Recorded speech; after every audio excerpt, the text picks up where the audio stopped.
Good evening, everyone, and welcome to the December 3rd, 21st Dare County Board of Commissioners meeting. And at this time, I'd like to open with an invocation from the Reverend Cynthia Simpson, who is the rector of All Saints Episcopal Church. O Holy One, the fountain of wisdom, whose will is good and gracious, and whose law is truth, we ask you so to guide and bless our county commissioners, that they may function with their highest wisdom and just mercy, enacting such policies and overseeing projects as shall serve the common good and uphold those in profound crisis due to the impact of the coronavirus. Grant them courage and foresight in providing the needs of all of our beautiful beach community and fulfilling our obligation in the larger realm of our state. Teach our people to rely on your strength and to accept their responsibilities to their fellow citizens, that they may make mature decisions to support the well-being of our society. May we serve you faithfully in our generation as a people responsible, at peace among ourselves, and pleasing to you, to the glory of your name and to the welfare of this people. Amen. Amen. May we stand for the pledge. I pledge allegiance to the flag of the United States of America and to the republic for which it stands, one nation, under God, indivisible, with liberty and justice for all.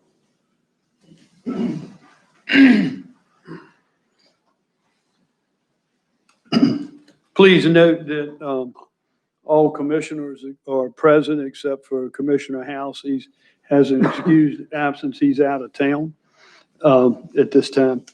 I would turn the meeting back over to you, County Manager.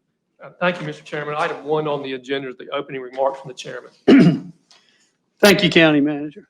Just have a few minutes here this evening with opening remarks. What a year. This is our last meeting of the year of 2020. And I think I can certainly echo my fellow commissioners in saying it's been certainly quite a year. I know we're all busy right now. We're getting ready for certainly the Christmas holiday and the new year. I just want to take a moment to remind you of a number of things that I've done every single month, it seems like, since March.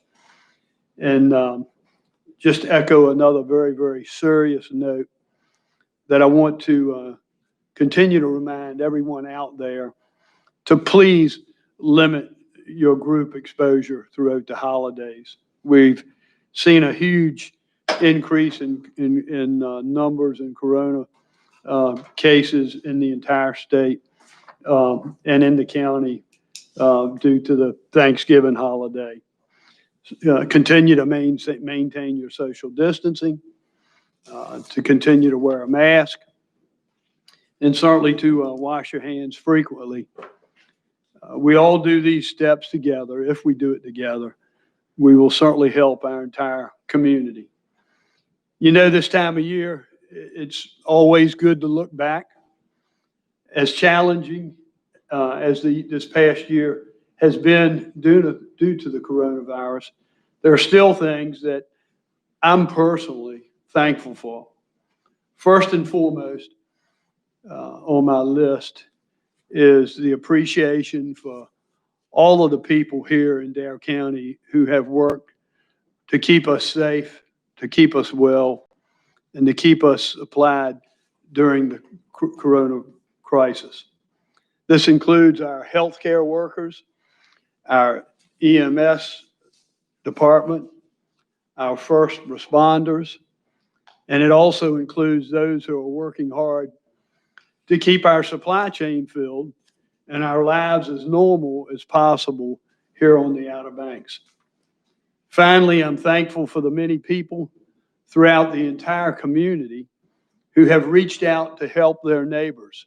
And there's been quite a bit of this. This includes the dedicated people who are the lifeblood of the nonprofit groups that make Dare County such a wonderful place. There's no doubt that 2020 has been a challenging year for every one of us.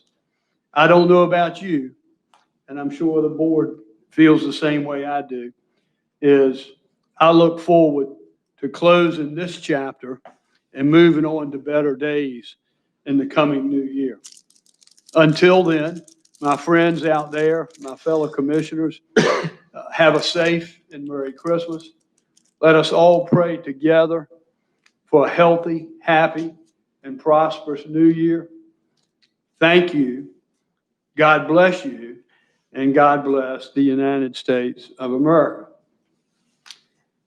I'd like to take one moment, just one more quick moment, to close my chairman's comments with the lyrics from a song by Kelly Clarkson, and how appropriate it is for 2020.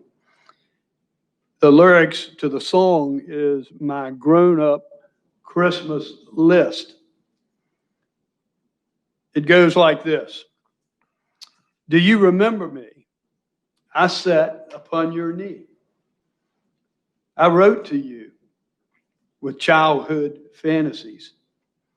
Well, I'm all grown up now and still need help somehow.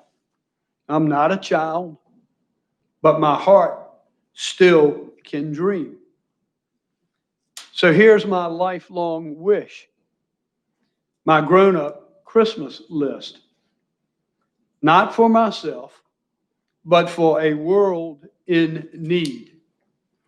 No more lives torn apart, that wars would never start, and times would heal all hearts. And everyone would have a friend, and right would always win, and love would never end. This is my grown-up Christmas list. As children, we believe the grandest sight to see was something lovely wrapped beneath the tree. But heaven only knows that packages and bows can never heal a hurting human soul. No more lives torn apart, that wars would never start, and times would heal all hearts. And everyone would have a friend, and right would always win, and love would never end. This is my grown-up Christmas list. This is my only life I wish. This is my grown-up Christmas list. How appropriate for 2020. County Manager? Chairman, that brings us to item 2 on the agenda. That's public comment, and we'll wait just a second for that.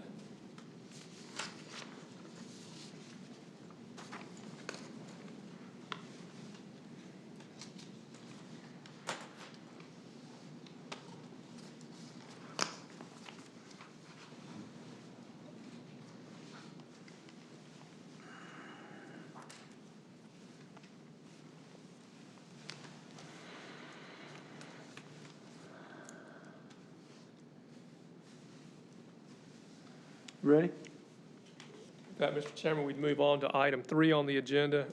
Item 3 is Avon Pier LLC travel trailer sites on an existing commercial property. It's a CUP application, and Noah's here to make that presentation.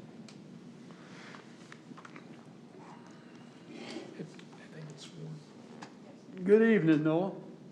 Good evening, Chairman, Commissioners. Mr. Chairman, before we start, just so we have it in the record, both the applicant and have been sworn before we started, so their evidence Oh, they okay, presented is. great, thank you. Joe Thompson, on behalf of Avon Pier LLC, has submitted a conditional use permit application to allow for travel trailer sites on an existing commercial property in Avon. The property is identified as parcel 0148000000 on the Dare County tax records. The parcel is zoned C3 commercial, and travel trailer sites on a commercial property are permitted as a conditional use. The travel trailer sites will also be subject to the guidelines and requirements of the Dare County Travel Trailer Park Ordinance. The property is 4.85 acres and already operates as a commercial site. Chapter 16032 of the Dare County Travel Trailer Park Ordinance allows for travel trailer sites in conjunction with other commercial uses. The applicant is proposing 26 sites on a 2-acre area dedicated solely to the use of the travel trailer sites. A site plan labeled as Appendix B is attached to this memo, showing the existing and proposed improvements on the property. The applicant plans to use existing on-site stormwater infrastructure and wastewater treatment and disposal system for the travel trailer sites. The existing infrastructure was originally designed to support a much more intensive use, but it was never constructed. I believe it was originally a hotel that was planned for the site, but it was never built. The travel trailer sites will be able to utilize the existing infrastructure without exceeding the capacity of both. The land disturbance associated with the installation of travel trailer sites and improvements is less than 1 acre, so a North Carolina Division of Environmental Quality permit will not be required. The installation of the sites will actually be a reduction in the existing lot coverage that's on the site now. The planning board reviewed the proposed CUP at their November 9th meeting and recommended approval. The Dare County Fire Marshal has reviewed the site plan, and conditions have been added to the CUP addressing the concerns. The proposed project still has to follow the regulations of the Dare County Travel Trailer Park Ordinance. Upon approval of the CUP, the applicant can apply for a building permit to start development. The applicant has 12 months to complete the installation of improvements and submit a final plat for administrative review. And Mr. Thompson is here tonight for any questions that y'all have for the applicant. Okay, County Manager, are you gonna ask Mr. Thompson about the conditions? I will.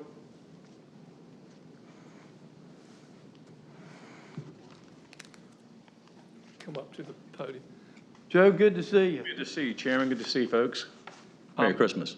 Merry Christmas, yes. I don't know if you have anything to present, but you can go first, and then I'll ask you. I didn't bring any Christmas gifts. I just, good tidings. No, we're excited about the project. We think that this is exactly the kind of thing that is trending in the marketplace. And I think that I'm pleased to say I think the planning department is doing a proactive job of getting out there and tightening up some of the ordinances to make sure that everyone's following the same ordinances, the same specifications. You know, we also feel like it'll be a good thing for the community overall. Yeah, we're excited about getting to work. Good deal, Joe. It's pretty. Okay, I've got a couple of questions for you. You've been sworn, right? Yes, sir. And you're, the evidence presented by Noah, you accept that and allow us to admit that in the evidence. Yes, sir. And we've given the board and the staff has your file on this project, and we would also submit that evidence with your consent. Yes, sir. Okay, and then finally, you've seen the terms of the CUP, and do you consent to those terms? We do. Okay. Great, thank you so much, Joe. Does anybody up here, any board member have any questions of Joe? Well, good deal. This is be an added welcome, Joe, down there, and I know you look forward to getting that done. And at this time, I'll ask what the pleasure of the board is. I'd like to make a motion to approve the conditional use permit as written.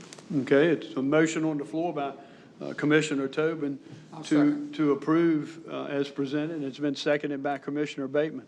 Any further discussion? Hearing none, those in favor of the motion signify by saying aye. Aye. Aye, opposed, like sign. Motion carries unanimous. Joe? Thank you, gentlemen. And Good again, luck. Merry Thank you Christmas for to all being you here. guys. Good to All right, see see you. you next year. Yes, good luck. Good Merry Christmas. improvement. Mr. Chairman, that brings us to item 4, and I'll turn that over to Dave Clausen. Guys, this is the exciting part. That's what I was supposed to say. Good evening, Dave. Good evening. We are here, I guess unfortunately, with a little bit earlier than usual, or was become earlier than usual. The report's actually not due till January 31st this year, so we're very pleased with our schedule.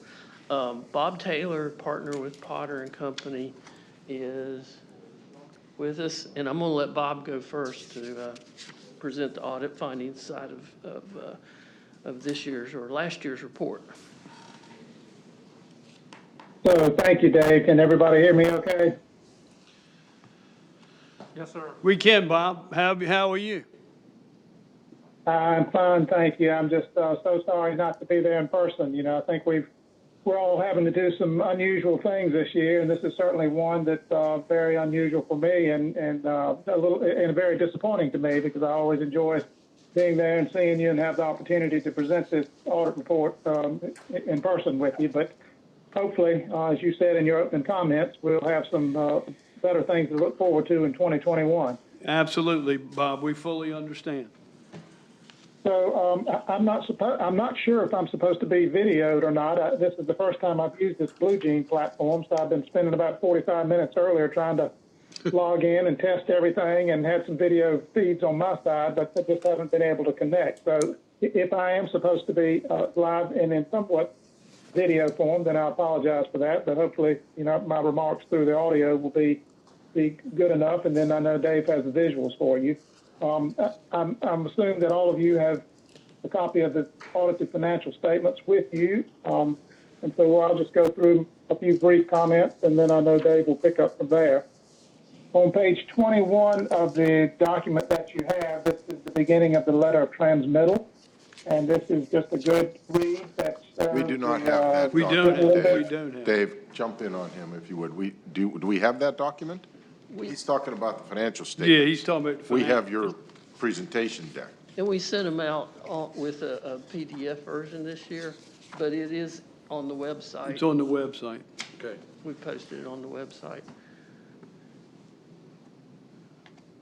So he's referring to pages. Should we stop, go to the website and find the pages and refer back and forth?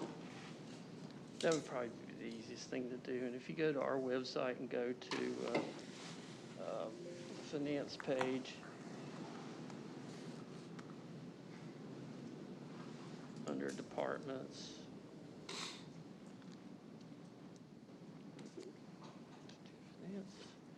and then on the left side, the fifth item down, comprehensive annual financial reports, and it's the first item of the 2020.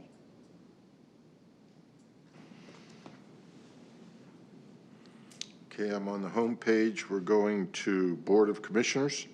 Now you're going to departments, finance.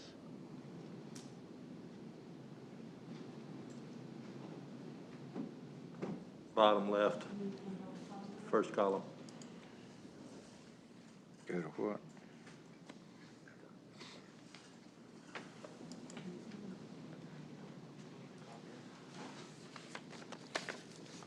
Can you brief us again on that? Home page, departments, and if you hover, department list comes up. Finance. On the left side, on the bottom is finance. There we go. Go to the menu first, and then finance.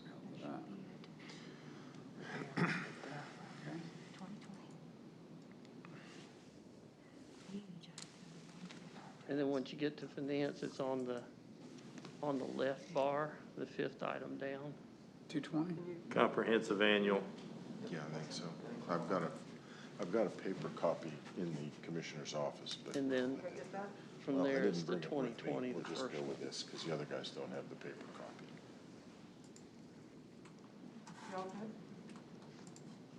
We're getting there. I think I got it. Okay, I got it. I think. Might not be able to read it, but I got it. Yes, ma'am. Thank you. Okay. So what page are we looking for? 21. Check. Page 21. What did He's you got say, it up. 21?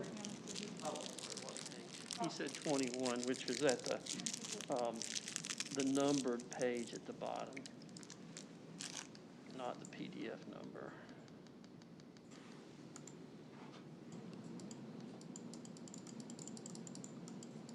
Just don't have a number on Sorry, Bob. We'll be with you shortly. That's quite all right. I understand how this happened.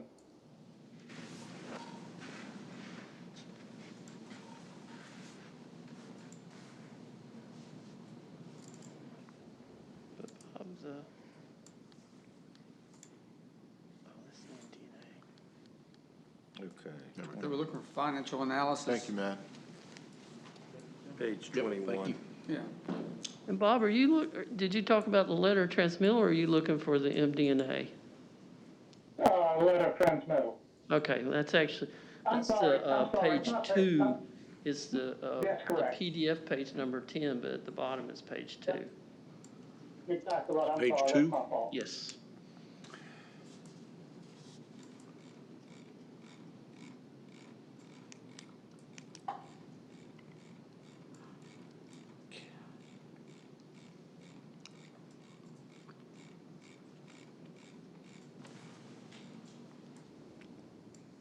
Page 2, that's the letter. Yeah. Yes. Got it. Okay. Okay, Good. so we're good. So Got a page Roman 2, numeral, I'm sorry, that was, yeah, I was sorry to confuse you. I'm sitting here looking at my notes, and I had a typo on my notes. So yes, I'm sorry, page 2 is the letter of transmittal. And this is just a narrative form. Can we get his presentation volume that up a talks bit? about the- It seems like we've lost him. Am I back now? Can't quite hear you, sir. Very tough to hear. Is this better? Is this better now? It's still weak, Bob.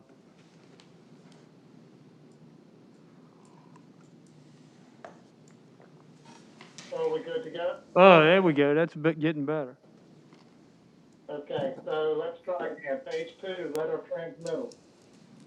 Narrative form that just talks about economic climate, overview of economic climate, and some financial highlights. And that goes on for several pages. On page 12 is our independent auditor's report. And I'm pleased to say that that report says that your financial statements are fairly presented for the fiscal year end June 30, 2020, and that no exceptions were noted. On page 15, turn on another page or two, is the management discussion and analysis. We've got to go just a little slower. We're trying to keep up with you here. Page 12. Everybody have page 12? Yep. Yeah, he's, yeah. Okay, then maybe I'm the only one behind. I apologize. Yeah, Go ahead. he's jumped to 15, page 15 there, Bob. Yeah, no, I know that, but I wasn't able to catch up with Oh, what I'm was sorry. being referred to in page 12. It was something, and then we went to 15, and I didn't get it. So on page 12, that's actually our report, the independent auditor report. And that just says that your financial statements are fairly presented for the fiscal year end June 30, 2020, and that there were no exceptions noted. Then we'll move to page 15, which is the management discussion and analysis. And again, in narrative form, this is a very detailed discussion that was prepared by management and the finance staff. And this talks more about the results of operations for the fiscal year June 30, 2020. And just a couple of highlights from that. On page 15, the fourth bullet down at the bottom just reports that there was about 27% of your fund balance was unassigned, which is a good thing. That's not a negative. And I think Dave will be able to tell you, I think your target for that is maybe closer to 20%, 19 or 20%. 21. 21. Okay. So you are exceeding what your target for that is. Page 20, Before we go there, could we look at the next bullet as well? The very next one, sure. The unassigned? the unassigned fund balance is 27,000,009, which is actually 1.8 million higher than the 27% of government spending into government discretion, unassigned fund. They read very closely together, the distinction being the first 26,129,000 includes a negative balance consolidating in the, help me here, Dave, is it? Capital project. Capital Projects Fund. And that, when that balance is removed and it's back to zero, our general fund rises to 27 million, which is good. Which is good. 28 million, almost.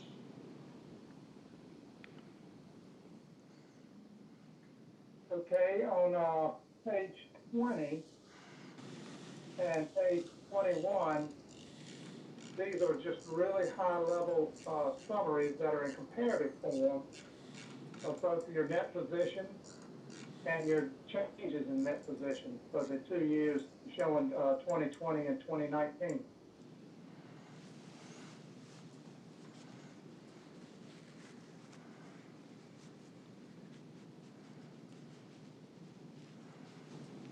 And I think if you look at page 21, that really shows how much more improvement that you've had. If you remember 2 years ago, when we first started implementing some of these off-balance sheet liabilities that we have, which are things that are actuarial studies that are performed annually that tell us about what our potential future liabilities are for post-employment benefits, and our participation in the local government retirement system. When we book those liabilities on the full accrual basis, then it took our fund balance, our net position, into a large negative position. In 2019, we had a significant improvement in that. We got it back to about break even, which you'll see on page 21 in that second column at the bottom. You see we increased our net position by $20 million. It's got us back to just only a deficit of $572,000. In 2020, we had almost equally as good of a year where we increased it by another $18 million. So we've had 2 really good back-to-back years, and have taken that deficit fund balance, which was created in all governments across the country of all types because of these new reporting standards, and it's put Dare County back in a positive position. And I would dare say that you are one of very few that have been able to do that, because most are still in a deficit position. On page 20, let's see, my page numbers are cut off at the bottom. I think it's page 20, or maybe it's page 31, I believe.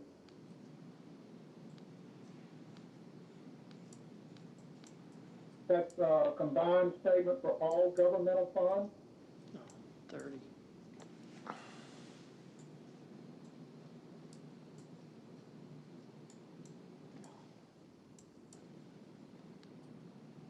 And we're just showing that we've increased our fund balances by a total of right at $8 million. On page 35, this is just the general fund at the top. And by definition, the previous page, the general fund also has consolidated inside of it the capital investment fund and the disaster recovery fund and the law enforcement separation allowance. So on page 35, you'll see right about in the middle of the page that our net change in fund balance for purely just the general fund was a deficit of $2.378 million.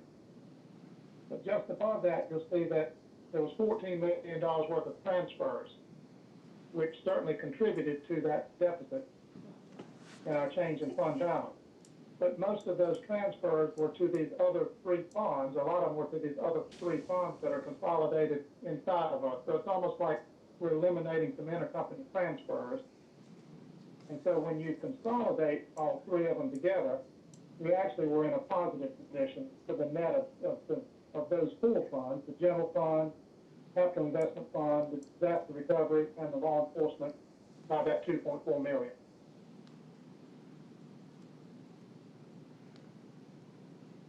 On page 40 is the water fund. On the far left two columns, and then the right column are our internal service funds. And so you'll see that our water fund actually had a deficit of $600,000. But about in the middle of the page, you'll see we had about $4 million worth of depreciation.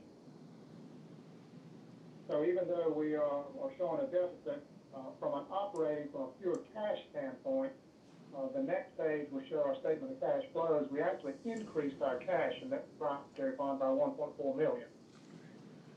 So a lot of the expenses that drove us down into that $600,000 deficit for depreciation. And our internal service funds continue to improve. For those of you all that have been around for a while, you know, there was a period of time when we had a deficit fund balance in our self-insurance fund, and we worked very hard to get out of that hole. Changed over to the positive position a couple of years ago. Again, in 2020, we added another 1.1 billion to it. So at the end of June of 2020, we were sitting with about a $2.8 million fund balance in our self-insurance fund, which is great. Beginning on page 46 are footnotes, and this is about 70 pages of just a significant amount of detail to support everything in these financial statements. The section right behind that, beginning on page 122, are about 50 pages of detailed fund-by-fund analysis compared to budget, line items. Again, just lots of detailed information. On page 180 is a couple of pages that summarize our tax collection. And for June 30, 2020, our tax collection rate was 99.25%. 2019, it was 99.5, and 2018, it was 99.49. So we are right there where we need to be. We can't get much better than that. Beginning on page 182, there's about 30 pages of 10-year comparative statistical information that gives not only financial-related statistical information, but other demographics relationships, things like change in population, number of employees of the county, our 10 largest tax base, our 10 largest employers in the county, just all different types of, I think, very informative information. And then we wind up beginning on page 212 with 3 different compliance reports. And all 3 of these are dealing with the work that we have to do for certain financial assistance programs. And there were no actual compliance findings that we had on any of the program-related processes and procedures that we looked at. But you will see that there is one general statute violation that was created in that capital project fund, the one that we talked about in the very first bit, that had a deficit in it that was driving down that general fund balance. And so general statutes say that anytime you have a deficit fund balance, then that is a general statute violation, so we just have to show it. It was fully explained. We have to explain out the reason for it. We have to explain the corrective action to it, and I know Dave will follow up and talk a little bit more about this, but the main reason that it even ended up with the deficit was because of the delay in the funding, the issuance of the bonds for the funding of the project. So it will self-correct itself in the fiscal year 21. And then the last 3 pages, beginning on page 224, are just a detail of all the different federal and state financial assistance programs that we get. So with that, I'll turn it over to Dave and let him give you some visuals. Thank you, Bob.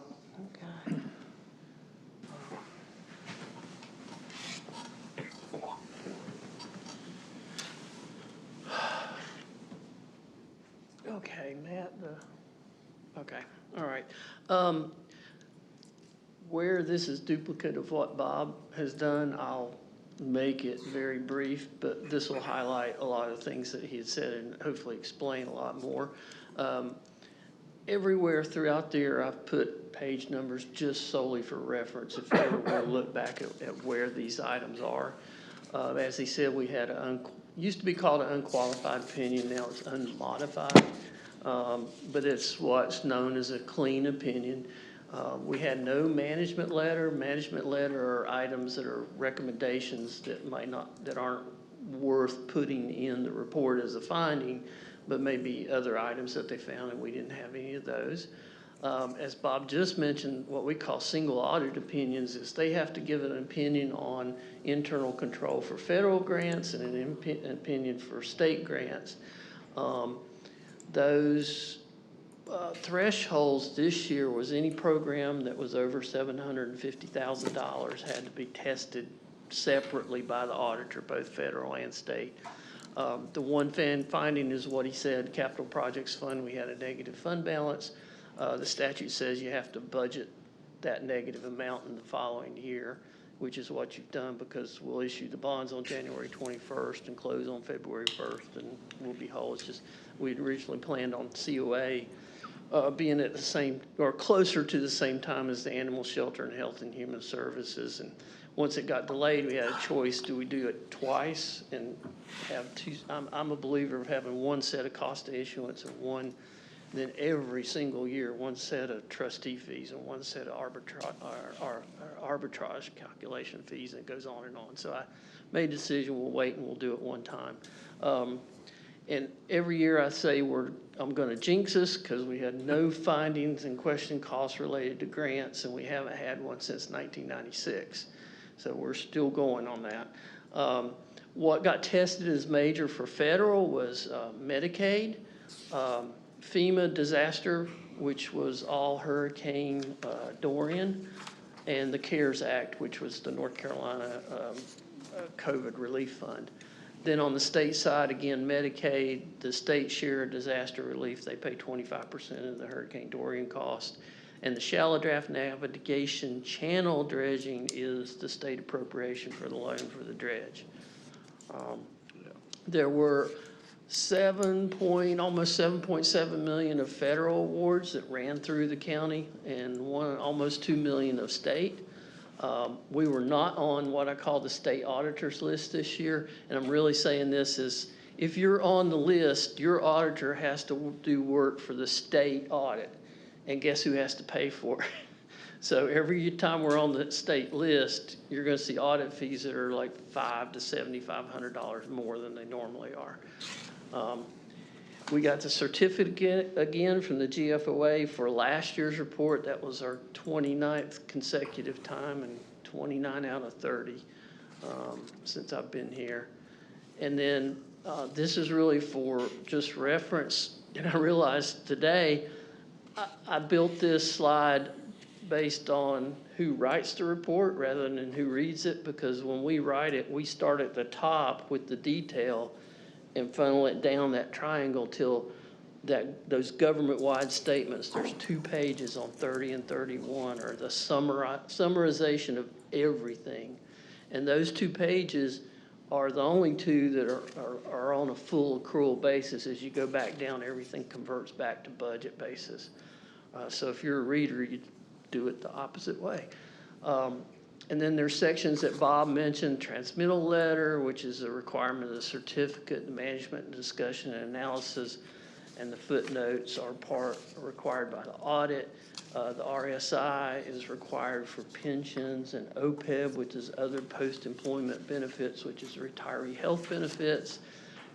There's other schedules we put in there to comply with our continuing disclosure obligation for bonds for the SEC. The statistical section is 10 years worth of everything, financials and data and economics that's required by the certificate, and then compliance section is what Bob just talked about with the opinion letters and the grants. Those 2 pages, the government-wide statements, which are the full accrual statements, everything funneled up to the top in total, you split it into 2 pieces. Business type is water, governmental is everything else. So governmental, our position is only a positive 17,657,000, but what Bob said for counties in North Carolina and most governments across the nation, that number's a negative number. And it's a negative number because of the items in the bottom half of this slide. School debt, we issue the debt and we book the liability, but we don't own the building, so we don't book the asset. So we get the debt side, but not the asset side. These next 4 items are all calculated liabilities for retiree health benefits, C&D landfill closure, the pension liability, and the law enforcement officer's liability. And the idea behind every one of them is if you calculated how much you would need right now to pay off that for the entire future until it was gone, that's how much you need right now. For example, the OPEB is retiree health benefits, and that's $162 million. It's gone up 40-some million dollars in the last 2 years just because the interest rates have gone down. And do the calculation now, instead of using a discount rate of 7%, I believe last year it was, or in this one it was 2.8. But the idea behind that is that if you take every retiree that's already qualified for benefits and how much that's going to cost until they die, and every employee who's vested, which matches the retirement system. So every employee that's been here at least 5 years and how much that's going to cost until they leave work, then they retire, and then they die. For as long as that takes, that's $162 million. Same thing for for the landfill closure liability. You calculate how much that's going to take in monitoring cost for 30 years after it closes, and you have to calculate that liability and book it right now. That's what it is. Not this time, buddy. 1,000,000,000%. Same thing for pension. The pension's the same ideas. Until that employee's gone, until that retiree's gone, that's how much it costs. This is a slide that we used last week in the rating agency's presentation, because everything about fiscal 20 was kind of centered around COVID-19. The first column are the different revenue sources. So it's the A39 is the local sales tax that's directly collected here. Article 40 is the population distributed tax, which is a statewide measure. And then for Article 42, sales tax is half and half of 39 and 40. Then occupancy, land transfer, and register deed fees. You can see at the end of February, they were going to be pretty much the same as what we had for 2019, where sales tax were up 5, 7, 4%. Occupancy was up 3% despite Hurricane Dorian, and land transfer and registered deeds were around 14.5%. Then we had March, April, and May with COVID, and the local sales tax had gone from a positive almost 6% to a negative 2%. The state was still up 3%. Occupancy tax had gone from up 3% to negative 6%. And land transfer tax had gone down from 14% up to flat. Then we had June, so we ended the year, that fiscal year 2020 actual column is how we ended the whole year. So the local sales tax was almost flat, just barely down. The statewide sales tax was up almost 4%. Occupancy tax was down almost 5%, and land transfer tax was almost flat. But now, from July 1st, the last 2 columns, July 1st through the end of the month in the far right column. So right now, the only numbers we have for sales tax are through September. but the local is up 12%. The statewide is up 8%. Occupancy tax through the end of October is up 25%. Land transfer tax through the end of November is up 90%, and register D fees set up 75%. So that's the picture we painted for the rating agencies when we talked to them about the next agenda item. Now, what that did to our fund balances, as Bob mentioned, general fund in total, so this includes our operating general fund, the capital investment fund, and the disaster recovery fund, the fund balance went up by $2.4 million.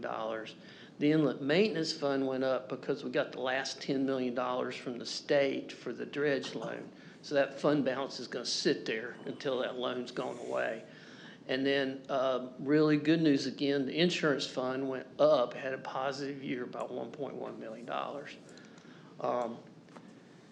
That $2.4 million increase in the general fund brought the total to $48 million, and our unassigned, you adopted a new policy in June for that unassigned fund balance that said it's going to be 21% of the operating fund, the general fund revenues. It ended the year at 26.94% of that amount. Then on the budgetary side, compared to budget, no accruals, no, none of the adjusting entries that we do. Revenues were almost 2.8 million under budget, or 2.6%. That was centered in sales tax, occupancy tax, and then the larger piece was sales and services, which were home health, hospice, and EMS fees, because they either shut down or the activity went way down. What got us to a positive number is on the expense side, we were $7.5 million under budget, just a little bit over 7.5%, because once we hit March, Bobby's instructions to all the department heads were, if it's not an essential expenditure, don't spend it. If it's not an essential position, don't refill it. The budget, correct? Pretty much, right. No discretionary. Right, that's exactly right. So normally we've been running 4 to 4.5% under budget every year. This past year we ran 7.5%, and that in fact saved the year. I mentioned the insurance fund. This is a 10-year history, and the green bar is the profit or loss for each year. The blue bar is the ending fund balance. So we ended up the year with ending fund balance of almost $2.5 million, which improved by $1.1 million, which is good, because we're going to be in the position of having to decide how much we need, how much we should have in there. But on the cautionary side, I'd tell you to look at the green bar for 2013, because that 1 year would almost wipe out where we are right now. And hopefully we've done a lot of different things with the health plan and wellness that's not going to happen again, but it's out there. Bob mentioned the water fund. It had a loss for the year of $638,000. What's happened with that is, to remember what Bob said, is we actually added cash, and what we think is more important for the water fund is the coverage calculation for the revenue bonds. That's how many times cash flow you have to meet your debt service payments on the revenue bonds.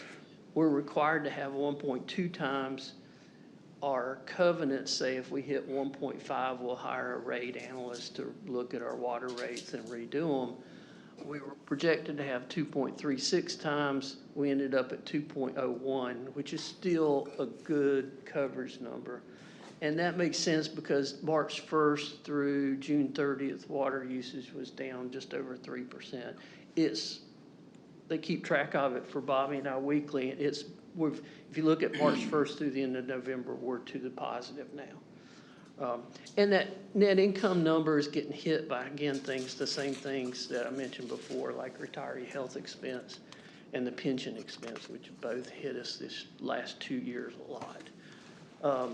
Beach Nourishment Fund, you have $29.5 million of fund balance, which is better than what we projected in our model, which was right at $28 million. That number is going to go down within the next couple of years because we have all the maintenance projects and the other things you're gonna talk about in a little while. Inlet maintenance, again, $15 million, which is basically the dredge line. Capital project had a negative $1,535,000 because we went ahead and started on the animal shelter and health and human services, and we'll take care of that February 1st. Capital investment fund, you know, we did the debt affordability model. We ended up with $5.2 million of fund balance. Our policy is we'll have 1/2 of a year's worth of debt service in there is in fund balance. So we were at zero. The policy is 0.5 times. We were at 0.34, but fiscal 21 will get us above the 0.5 times. And disaster recovery, your new policy target is 1% of the general fund budget. We ended the year at $1,312,000, which is 1.2. So we're in good shape on that one. Other funds, and to note, the C&D landfill, you might see that's got $1.8 million of fund balance. All that's reserved and restricted for closure costs in the future. The E911 fund, the fund balance went way down because we got no revenue from the state during fiscal 20 because they wanted to force us to make the fund balance go down because we had transferred money from both Hyde and Terrell. We got $345,000 from Terrell and $252,000 from Hyde for the consolidated 911 center. And then sanitation, which we've been watching because the fund balance has been going down and down and down, actually ended the year up $90,000 to the good, which is partially related to the March, April, May, and the tipping fees just weren't as much. The retiree health, we do have that irrevocable trust fund. We've got almost $1.7 million in there now, and that directly reduces that liability. Our return for 2020 was 4.16%, but our return since we started in 2009 is 8.02. And then there's some pages in there that show you other things that we have to do, like collecting property taxes for other towns and occupancy tax and prepared food taxes. Pass-through grants. So there's another $49 million worth of activity that we handle that really doesn't show up in your financial statements.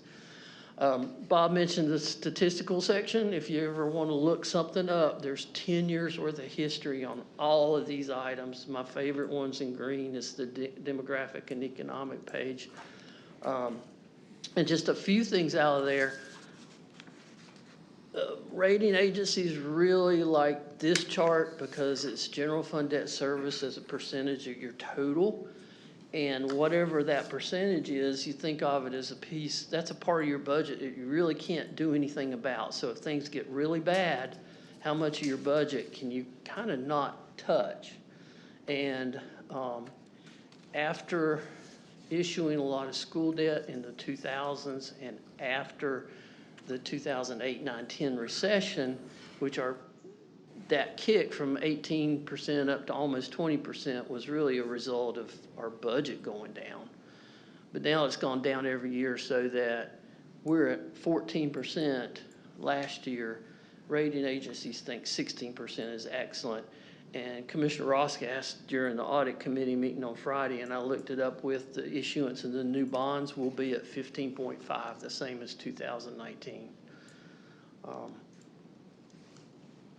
And then sales to assessment ratio, you know, we just had a revaluation. So when you look at this chart again next year, 2021 will be probably close to 100. These are interesting. Personal property, these are in millions of dollars. You see we hit a low of almost $320,000 in 2014, and by the end of 2020, it's up to $440 million. I asked today, I think a lot of that in 2019 was the effort that Tax made on discovering boats. I think they discovered about $60 million worth of boats that hadn't been listed for personal property. And then on the right, motor vehicles, we've grown from about 320,000 to almost 490,000 in 10 Dave, is a significant part of that motor vehicle increase due to the chairman's additional motorcycle collection? There's some rumor to that effect. I thought I should clarify for the board. That's our liability in the insurance fund. Only have two, Commissioner. Only have two. And then last, there's even information in there on food stamps, and you can tell that we lagged the recession so that our peak in food stamps, yellow is number of households, green is number of individuals. We didn't hit that peak after the recession until 2014. And so we have a little bit of a bump again in 2020, which is very likely COVID. And then these items are in the billions of dollars, and left is house or total personal income within the county, and that's a calendar year number. So that hit 2.1, almost 2.1 billion at the end of calendar year 19.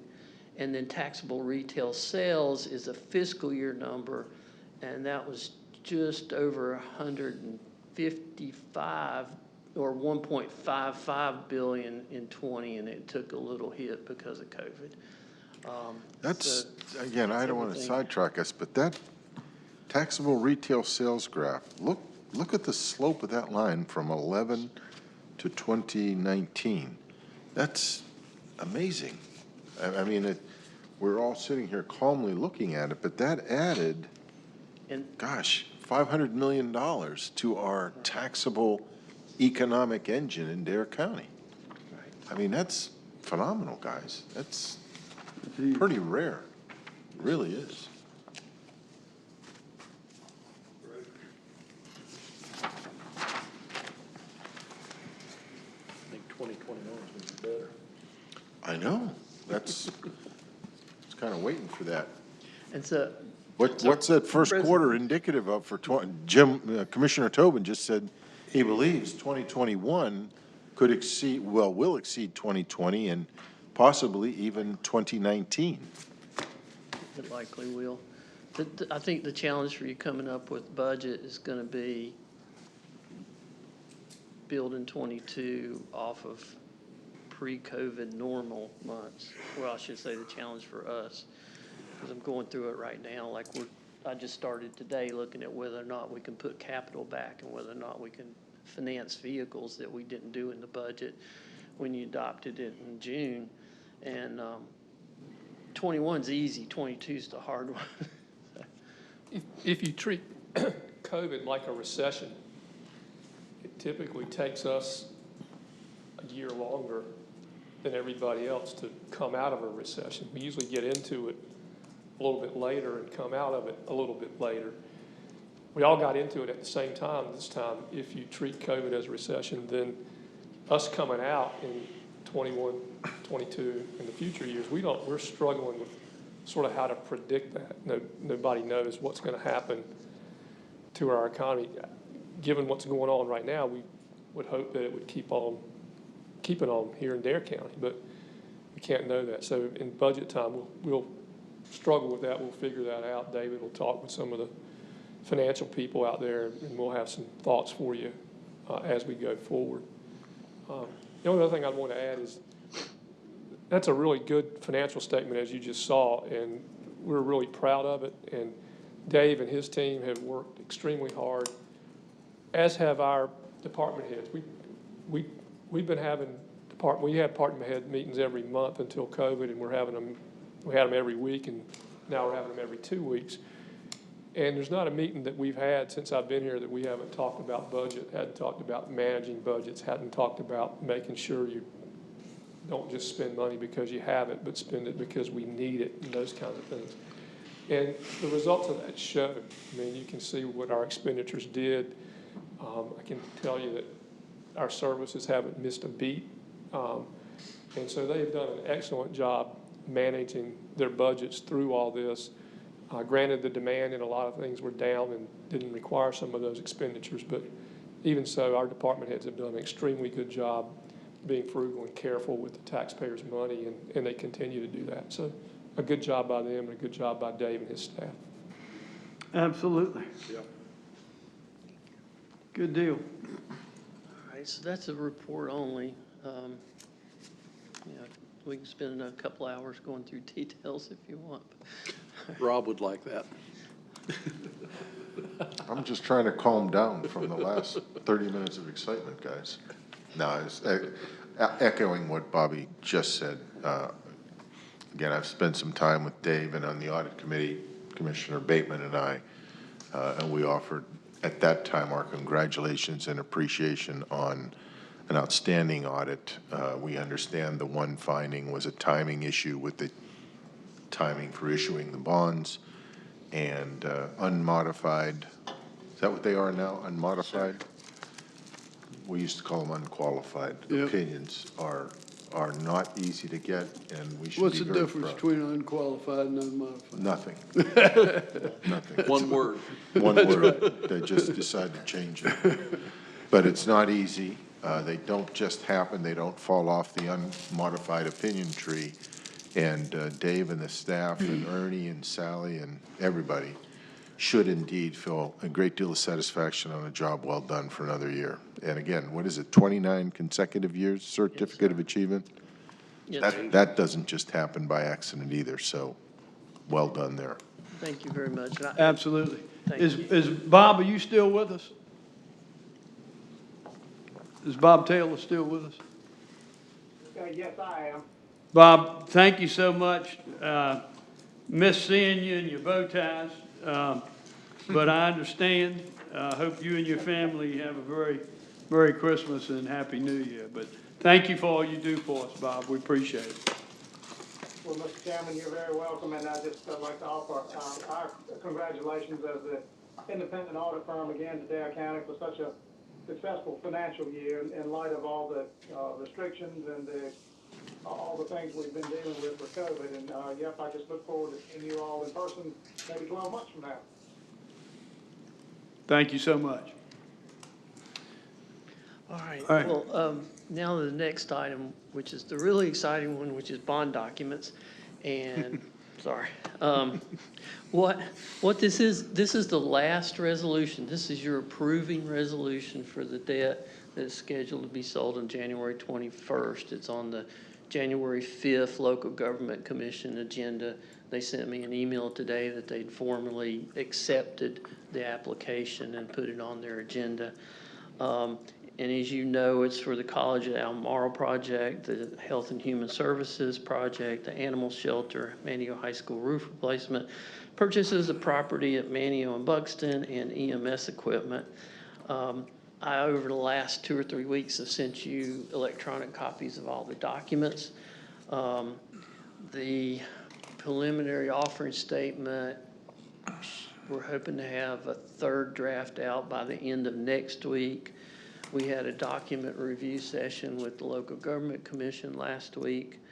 And Bobby and I had 3 rating agency calls last week, which I think went pretty well, especially that one slide with the COVID-related things.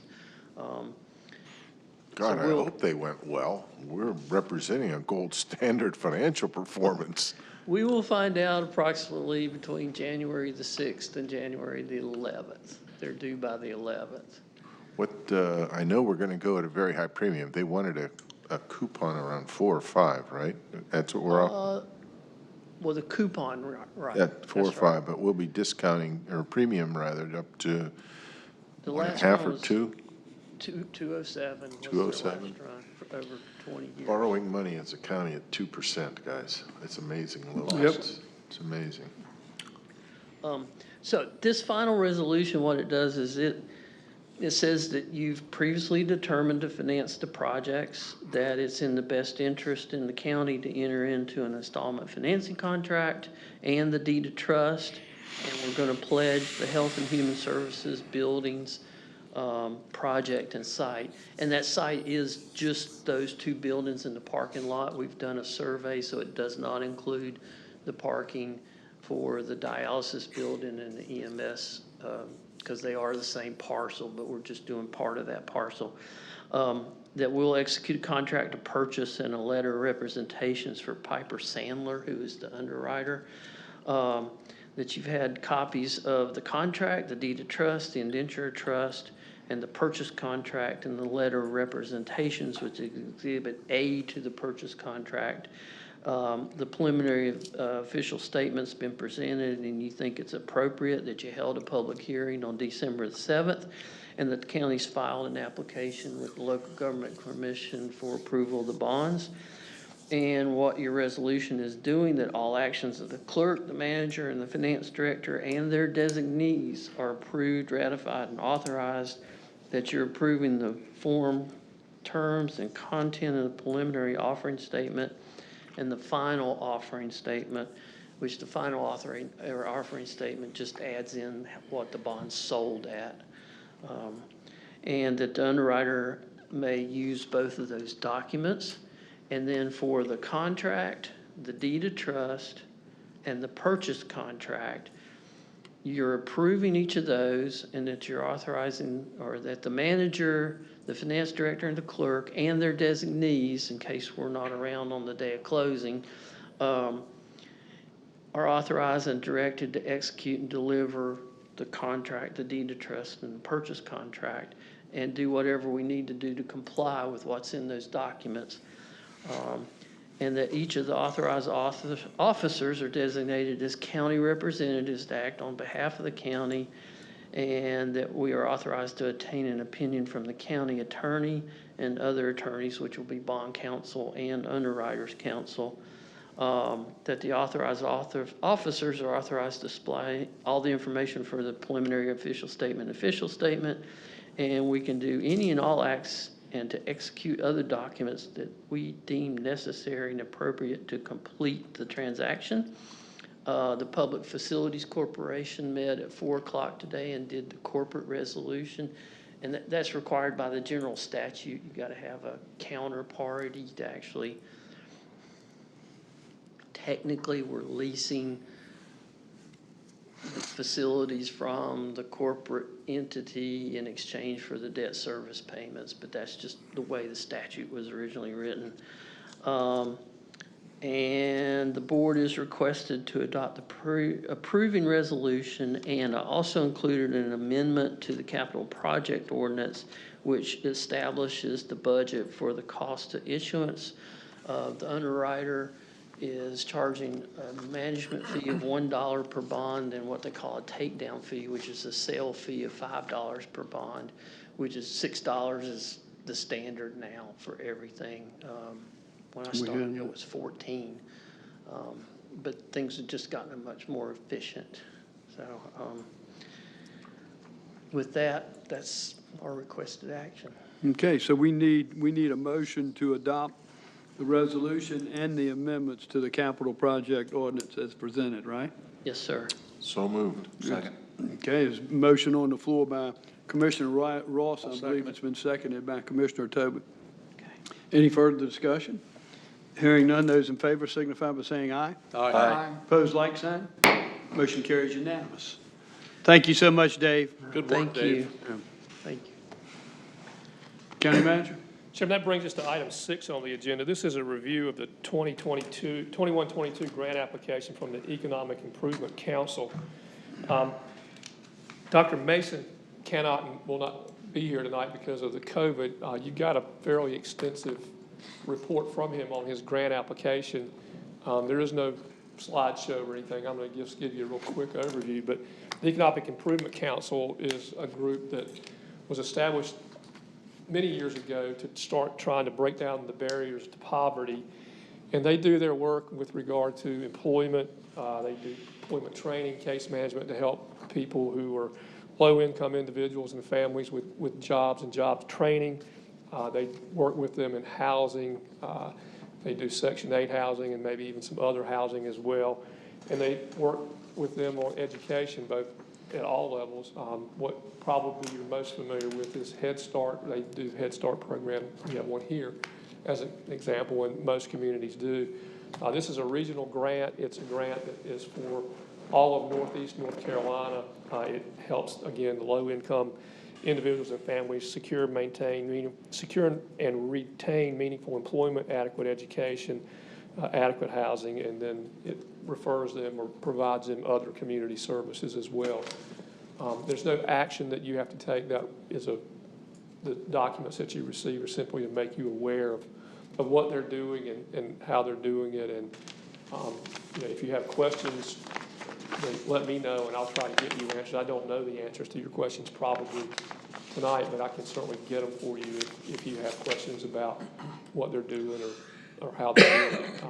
Again, I'm sorry he couldn't be here tonight to answer those questions for you. No problem. Any questions of Bobby concerning this?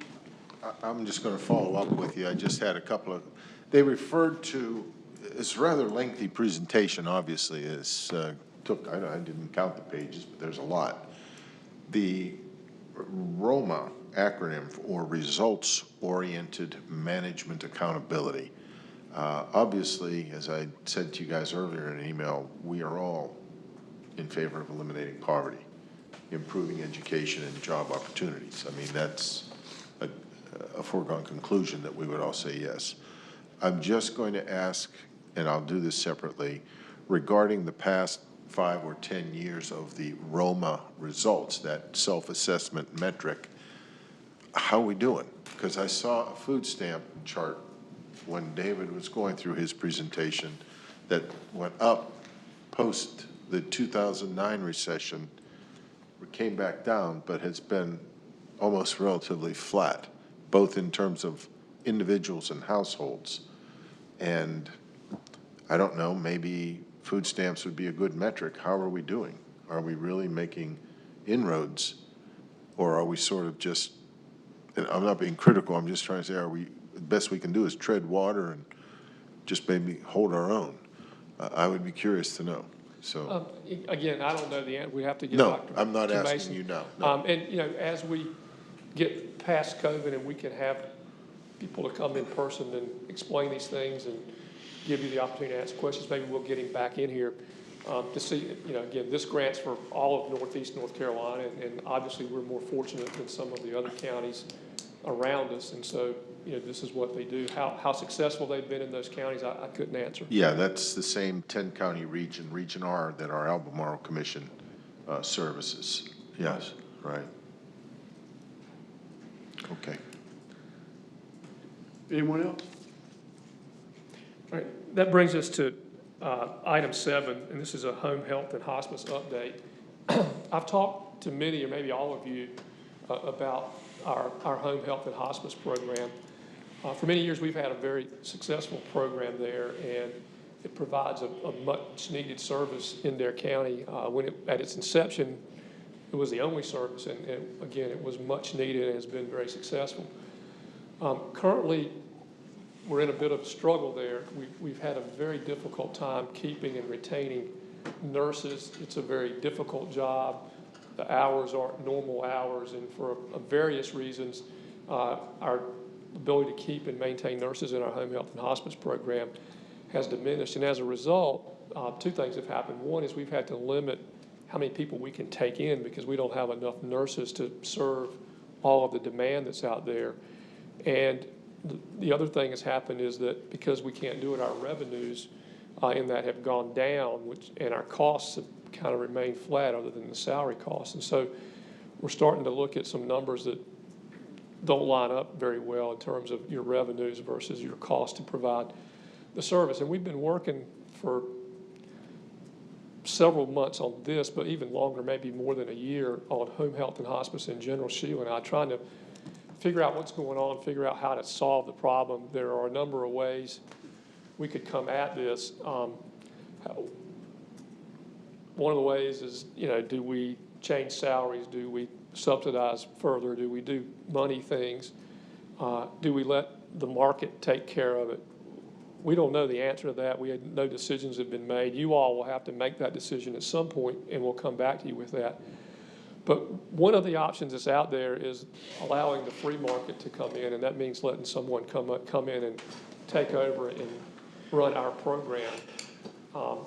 We've looked into that. Don't know if it's a good idea. Don't know if it would work. Don't know whether a provider would actually do that or not. So, again, no decision has been made, or we're not even ready to make a recommendation. But to get information on that, we need to go out into the marketplace and see what's out there. There's a firm that we deal with that does this kind of thing that I've talked to. It's called the Roberts Law Office. The attorney is Erin Roberts. She worked for a really large firm for a long time doing this kind of stuff, and then went out on her own and does this, and pretty much is what she does is helps with these certificates of needs and buyouts of these kind of firms, and she's done several of the ones that have done recently in North Carolina. And so we've contacted her because in order to decide whether to figure out if there's a market, and if there is a market, what does that mean? We got to go out and have somebody, a broker or somebody, solicit these people. We've got to have some legal counsel. There's a whole procedure that you have to go through that's pretty technical, and if you haven't ever done it before, it's not something that you can go in and do easily and do it right. We would like to retain her, and she has the broker consultant that works with her, and they're all in the same package, to come in and do that work for us. The cost to do that is $37,500. If we elect not to do it, then she would just charge us by the hour, and whatever time she put in it when we got out, we pull out. But if we go through with it, and if that's a decision that we make, then we would owe them the $37,500. And so we wanted to do that, let them go into the marketplace, find out if there are groups out there that want to do it. One of the things that we've told her, and we've told one group that might be interested that we talked to, is anything that we would do, if we ever decided to do this, we had to be 100% sure they took care of our employees and did the right thing by our employees. We didn't want to leave anybody hanging or in the lurch. And we've been assured that can happen, and we've been assured that that's normal in the industry, and that that would be worked into any contract that we might do. So I do that to alleviate any angst, any employee that might be listening. I want them to understand we're looking for options. We've not made any decisions, but should we ever make this decision, then we certainly have their backs, and we'll do everything we can do to protect them. And the lawyers tell us that's standard course, and that should not be a problem or impediment when we go forward. So with that said, what I'm looking for tonight is your authority to retain the law office of Erin Roberts at a flat fee of $37,500, and that would cover both her legal fees and the consultant fees to explore the market on this. They will probably send out an RFQ. We'll get those responses back, and then we'll come back to you to make some decisions on how we go through to try to solve the problem that we have in home health and hospice. I got a question, Bobby. So Sure. This gets us to the promised land with her till we find someone that we want to get, or is there going to be any other additional cost come from her? This will be all the costs from her at this point, yes. Whether it gets us to the promised land, I don't know, because we don't know what's coming out of this. But it'll get RFQs, get the offers, get the documentation done, get all the legal requirements met, all that. We got to have a lot of information before we can bring anything for you to make a decision with, and we got to be able to compare what the cost, benefits, risk, rewards, whatever, with this versus cost, benefits, risk, reward with other options that we might have to try to resolve the problem that we have. Sorry. And you feel that doing the $37,000 is better than going by an hourly wage? I think it is, because I think if we start the work and then we pull out in midstream, she's going to come back and charge us by the hour. So, okay. I think the 37.5 is warranted. That's my initial reaction, but is there any timetable estimations?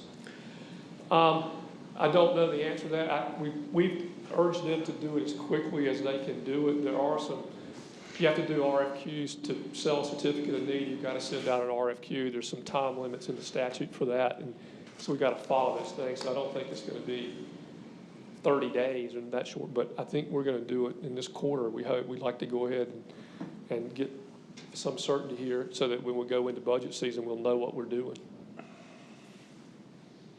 Make a motion, Mr. Chairman, if you're ready for, if it's appropriate.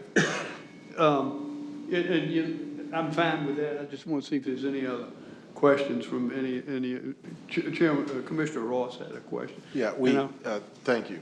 Just a real quick one. You've answered any concerns I had regarding, I think we've now dwindled to about 3 home health hospice nurses directly on staff, and I know there's some backroom individuals, administrative team as Right. well. My question focused more on the level of patient care. Can we feel comfortable? Do you have a way, or have you, Bobby, been able to figure out that, yes, our local folks that need this care can feel confident that if it's in a new structure, they will continue to receive, very good in-home patient care? Those are some of the questions that we have to ask once we know who the providers might be. Right. And the 2 criteria that we have on the table are, one is we've got to take care of our employees.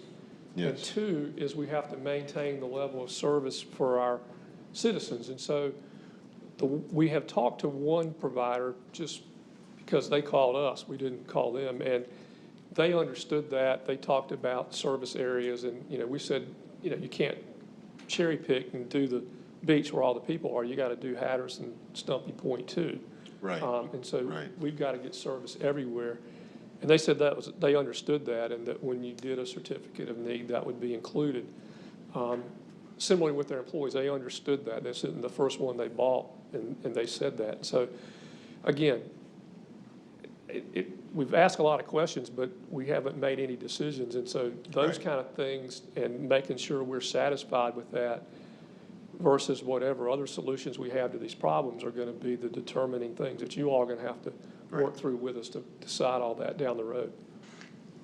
Bobby, I've got 2 questions. What is the ideal number of staff that we need to meet the current needs? Do we know? I can't tell you that I know because I don't know. I'll give you that right now our patient census is 56 patients. We have 20 hospice patients and 36 home health patients, and we're doing that with, I think, 3 nurses. We've got 10 referrals right now, and so, I think my recollection is we've had as many as 7. 7? I remember 5. Yeah, I remember 5. Nurses. Yeah. Whether if we had more, we could do more, I don't know the answer to that. Again, we do a very good job with what we do, and often we're the first choice in the referrals out there. And so we've been good at it, but whether it meets all the demand or not, I don't know the answer to that. From a patient side, I've told this board before, our staff has been superb. We personally benefited and utilized this service in my family, and they were top-notch. Oh, absolutely, no question. First rate. Yeah, Same. yeah. So the compensation, that's a driving force to where we're having difficulty hiring the additional staffing that we need is due to the compensation.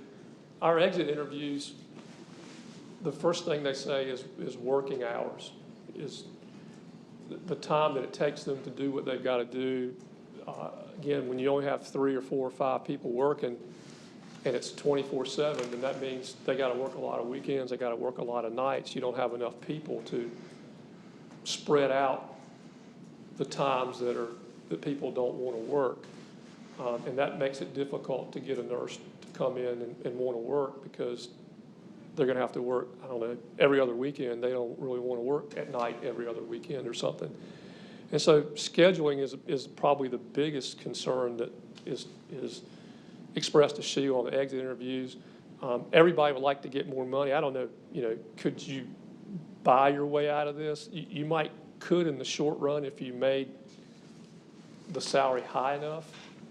But if you did that, then all of a sudden you've got it all out of whack with everything else. And at the same time, if the job satisfaction is poor, there's at some point, no matter what you pay them, you're going to lose them as well. So we've got some problems that if we could get more staff. I mean, if we had 15 nurses where you only have to work, one weekend every other month or something like that, then all of a sudden, the job satisfaction and the home-life balance becomes better. Right now, when we're losing nurses and we can't hire them, it makes it really hard on the ones that we have, and their home-life balance is terrible, and so it's difficult to retain them. Okay. Commissioner Counts? Well, my family's experience needing on-call, and when you're going 108 miles long county, that is a big demand. Mr. Chairman, I move that we authorize the county manager to retain the said counsel for the contract price. Is that appropriate, county manager? Yeah, that's fine, sure. There's a motion on the floor. Is there a second? Second. Commissioner Bateman. Any further discussion? I would just like to say a couple of things real Sure. quick. When we had our Health and Human Services Board meeting, one of the things that Sheila said that really resonated with me is the money compensation was important, but what's really important to these nurses is the ability to have the home life, and that's what's been lacking with this. Don't know if enough money can be put towards that with the scheduling they have to make it beneficial. That's one comment. The other one is, and I just want everybody in the TV land to understand, I believe we're only one of 8 counties, is that correct, that do supply the service now? Everyone has gone to these other companies and so forth. So it's a trend that's going away from self-management. It's not something we just invented all of a sudden. Thank you, Commissioner. Anyone else? All right, then there's a motion and a second on the floor. Those in favor of the motion signify by saying aye. Aye. Aye. Opposed, like sign. Motion carries unanimous. Item 8 is a beach nourishment funding plan proposal. As you all know, for, more than a year, maybe 2 years, Avon has been struggling with beach nourishment issues and have been looking for a way to fund and have a beach nourishment project to keep the water off Highway 12 every time we have a storm, whether it's named or not. If the ocean gets big, Highway 12 closes through the middle of Avon, and at the same time protect the oceanfront and the ocean side homes from the flooding and the damage that they're getting with ocean overwash as well. And so we engaged a study a while back to look at what it would cost, how to do it, whether it could be done, all those sorts of things. And we got that study back last month, and it said that we could do a project there. And I'm not going to dig into all the specifics of the numbers, but it's somewhere in a $14 million range if they do it alone, and $11 million if we do it in conjunction with the Buxton project. And so, and at the same time that that was doing it, Southern Shores made a decision that they too wanted to do a beach nourishment project, and we're looking for the Beach Nourishment Fund to help them fund it as well. In the Beach Nourishment Fund, we've funded all these projects that we've done all these years, and we've got a number of the parameters that we have to meet in that we've said and we've talked about a number of times. And the net result of that is we have about $8.5 million of funds available in the Beach Nourishment Fund with which we could do another project. So we could contribute $8.5 million to somebody to do a project if they could pay the rest of it, and we would still have enough money in the fund to do the maintenance on whatever project or projects they were going forward. So now we've got 2 projects. We also gave Southern Shore some money for them to do a study on their beach. They too can do a project. Their project can be anywhere from 14 to 16 million, depending on how robust they want to make it and how much money we give versus how much money they're going to put in. And they're prepared to move forward. I think they've made a decision. They're going to do a project. They're trying to do their project in conjunction with the town's projects that are coming up in 2022, as is the Buxton project coming up in 2022. So now we've got almost 30 million, $25 million worth of projects out here, and we got $8.5 million, and we're trying to think, how in the world are we going to fund these projects? So Dave and I spent some time going through all kinds of stuff, running that model. There's a model that we have, it's like 10 pages long, and you can change this and see what happens to that and do all that. And we played with the numbers, and we did all kinds of things with it to try to figure out how we could do it. Otherwise, you all were going to be in the precarious position of having to pick one project over the other. We couldn't figure out a way to do them both. You all were going to have to prioritize one over the other, which would have been very difficult. Each has some reasons why they ought to be done, and each has some reasons why the other one's better, and so that would have been a difficult decision. And so the question for Dave and I was, how in the world can we make this work? And so in playing with the numbers, and as we were going through this, each town and the county got about a $1.4 million grant from FEMA. I'm sorry, not from FEMA, from the state. A state grant that wasn't, it was for beach nourishment, can only be used for beach nourishment, but wasn't tied to any particular project. And so we started looking at what the county is contributing to each of the town projects, and the town projects are certain volumes, certain sizes, all that sort of thing. And how can we maintain the size and volume of those projects and still do these other projects? And the answer became, we could do that if we chose to reduce what we had intended to fund the towns by the $1.4 million grant that they just received. They could still do exactly the same project that they had planned to do. We would still be able to fund it in the future just like we planned. It would work, and they would be no worse off than they would have been anyway. It didn't change anything for them. So that money they could use to do beach nourishment, and it would allow us to use the fund to help fund other projects in the county. As you know, our policy all along has been, how do we leverage our dollars as far as we can leverage them to put as much sand on beaches across all of Dare County as we can? And this is a way to help leverage that. So that's one component of this. The other component is we would need to tax the village of Avon at a greater rate. We would have to create some, I don't think they call them municipal service districts in the counties, but I forget what the acronym is in the county, but it's the same thing. Some service districts to tax those folks down there. We would have to tax on the ocean side of Highway 12 in the project area pretty substantially. And we would probably have to tax the rest of Avon at some amount to generate enough money to do an Avon project. But if we did that, then we could fund both of those projects now, and the model works where we could continue to maintain those projects in the future, and we could still maintain the reserves and the coverage that we require in the model, and those things all work. And so then the towns get the projects that they need and want and would be what they've had, and Southern Shores and Avon could also get those projects as well. And so the chairman and I got on the phone, well, back up. I got on the phone with some of the folks in Avon.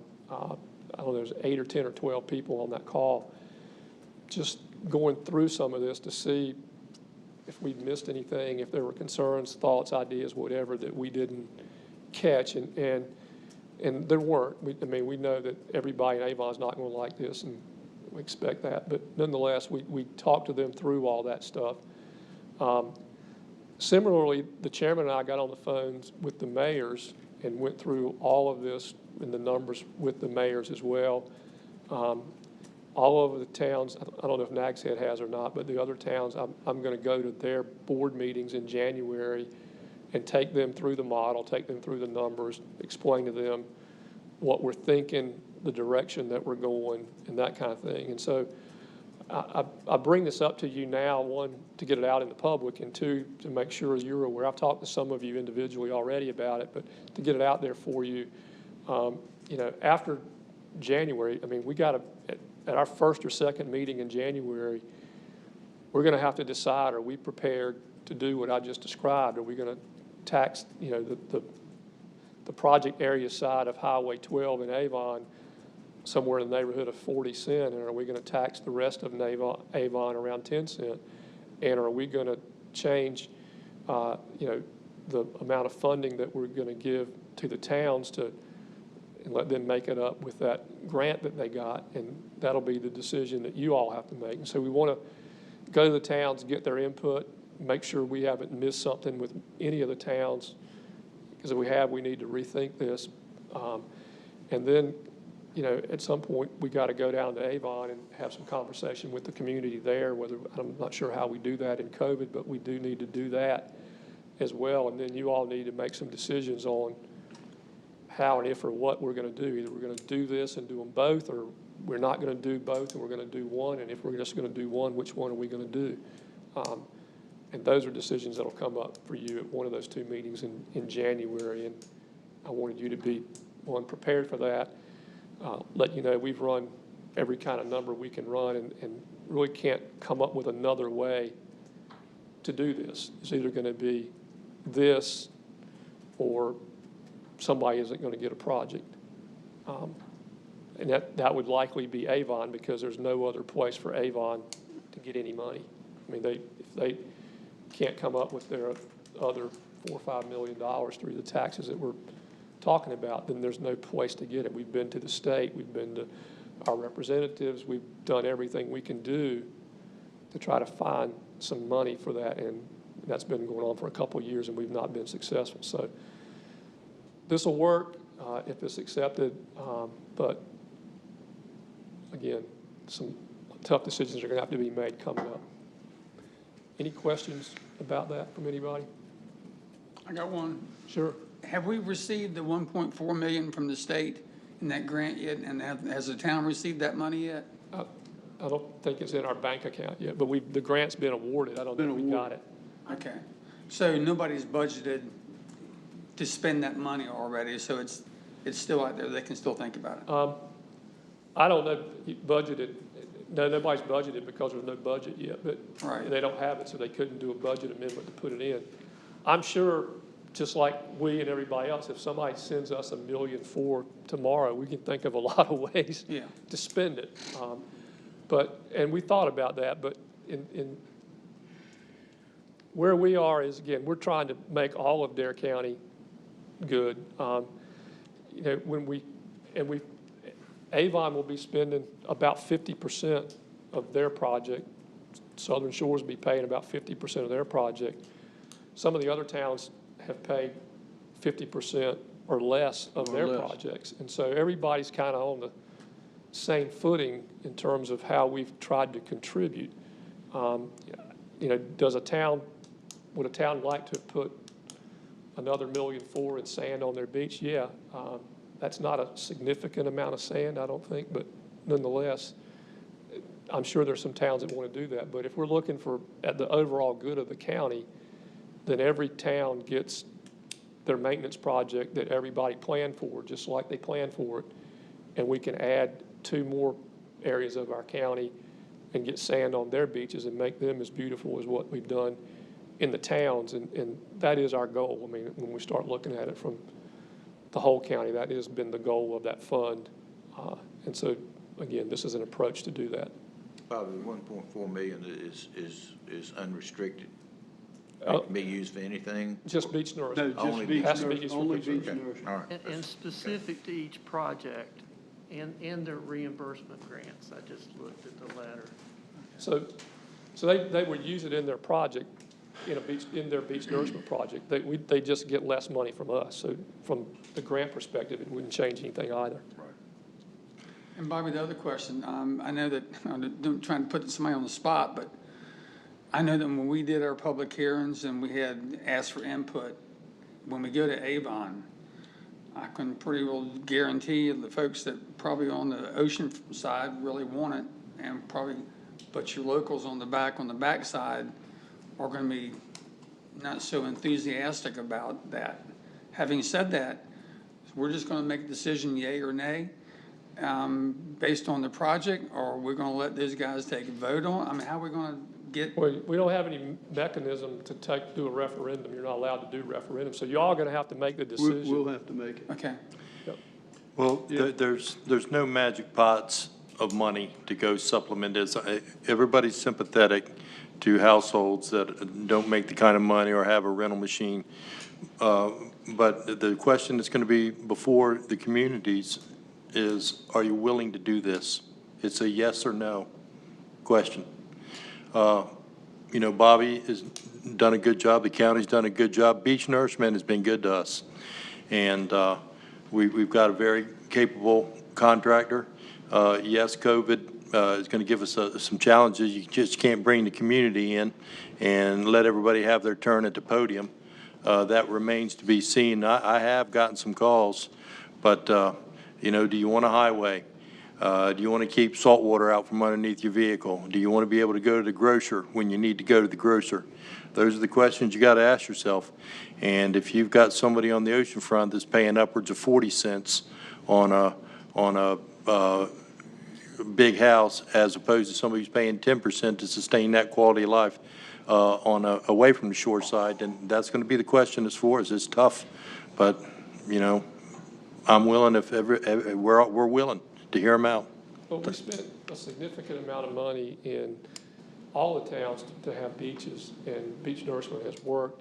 I'll just use Kitty Hawk as an example. Their problem in Kitty Hawk was much the same. They had a problem with Highway 12 and with 158 flooding and with the houses in between flooding. And so their town put in some money. We invested a significant amount, more than 50% there, I believe, to make that project happen because that access was so important to the people of Kitty Hawk. But Sure. And so we did that there.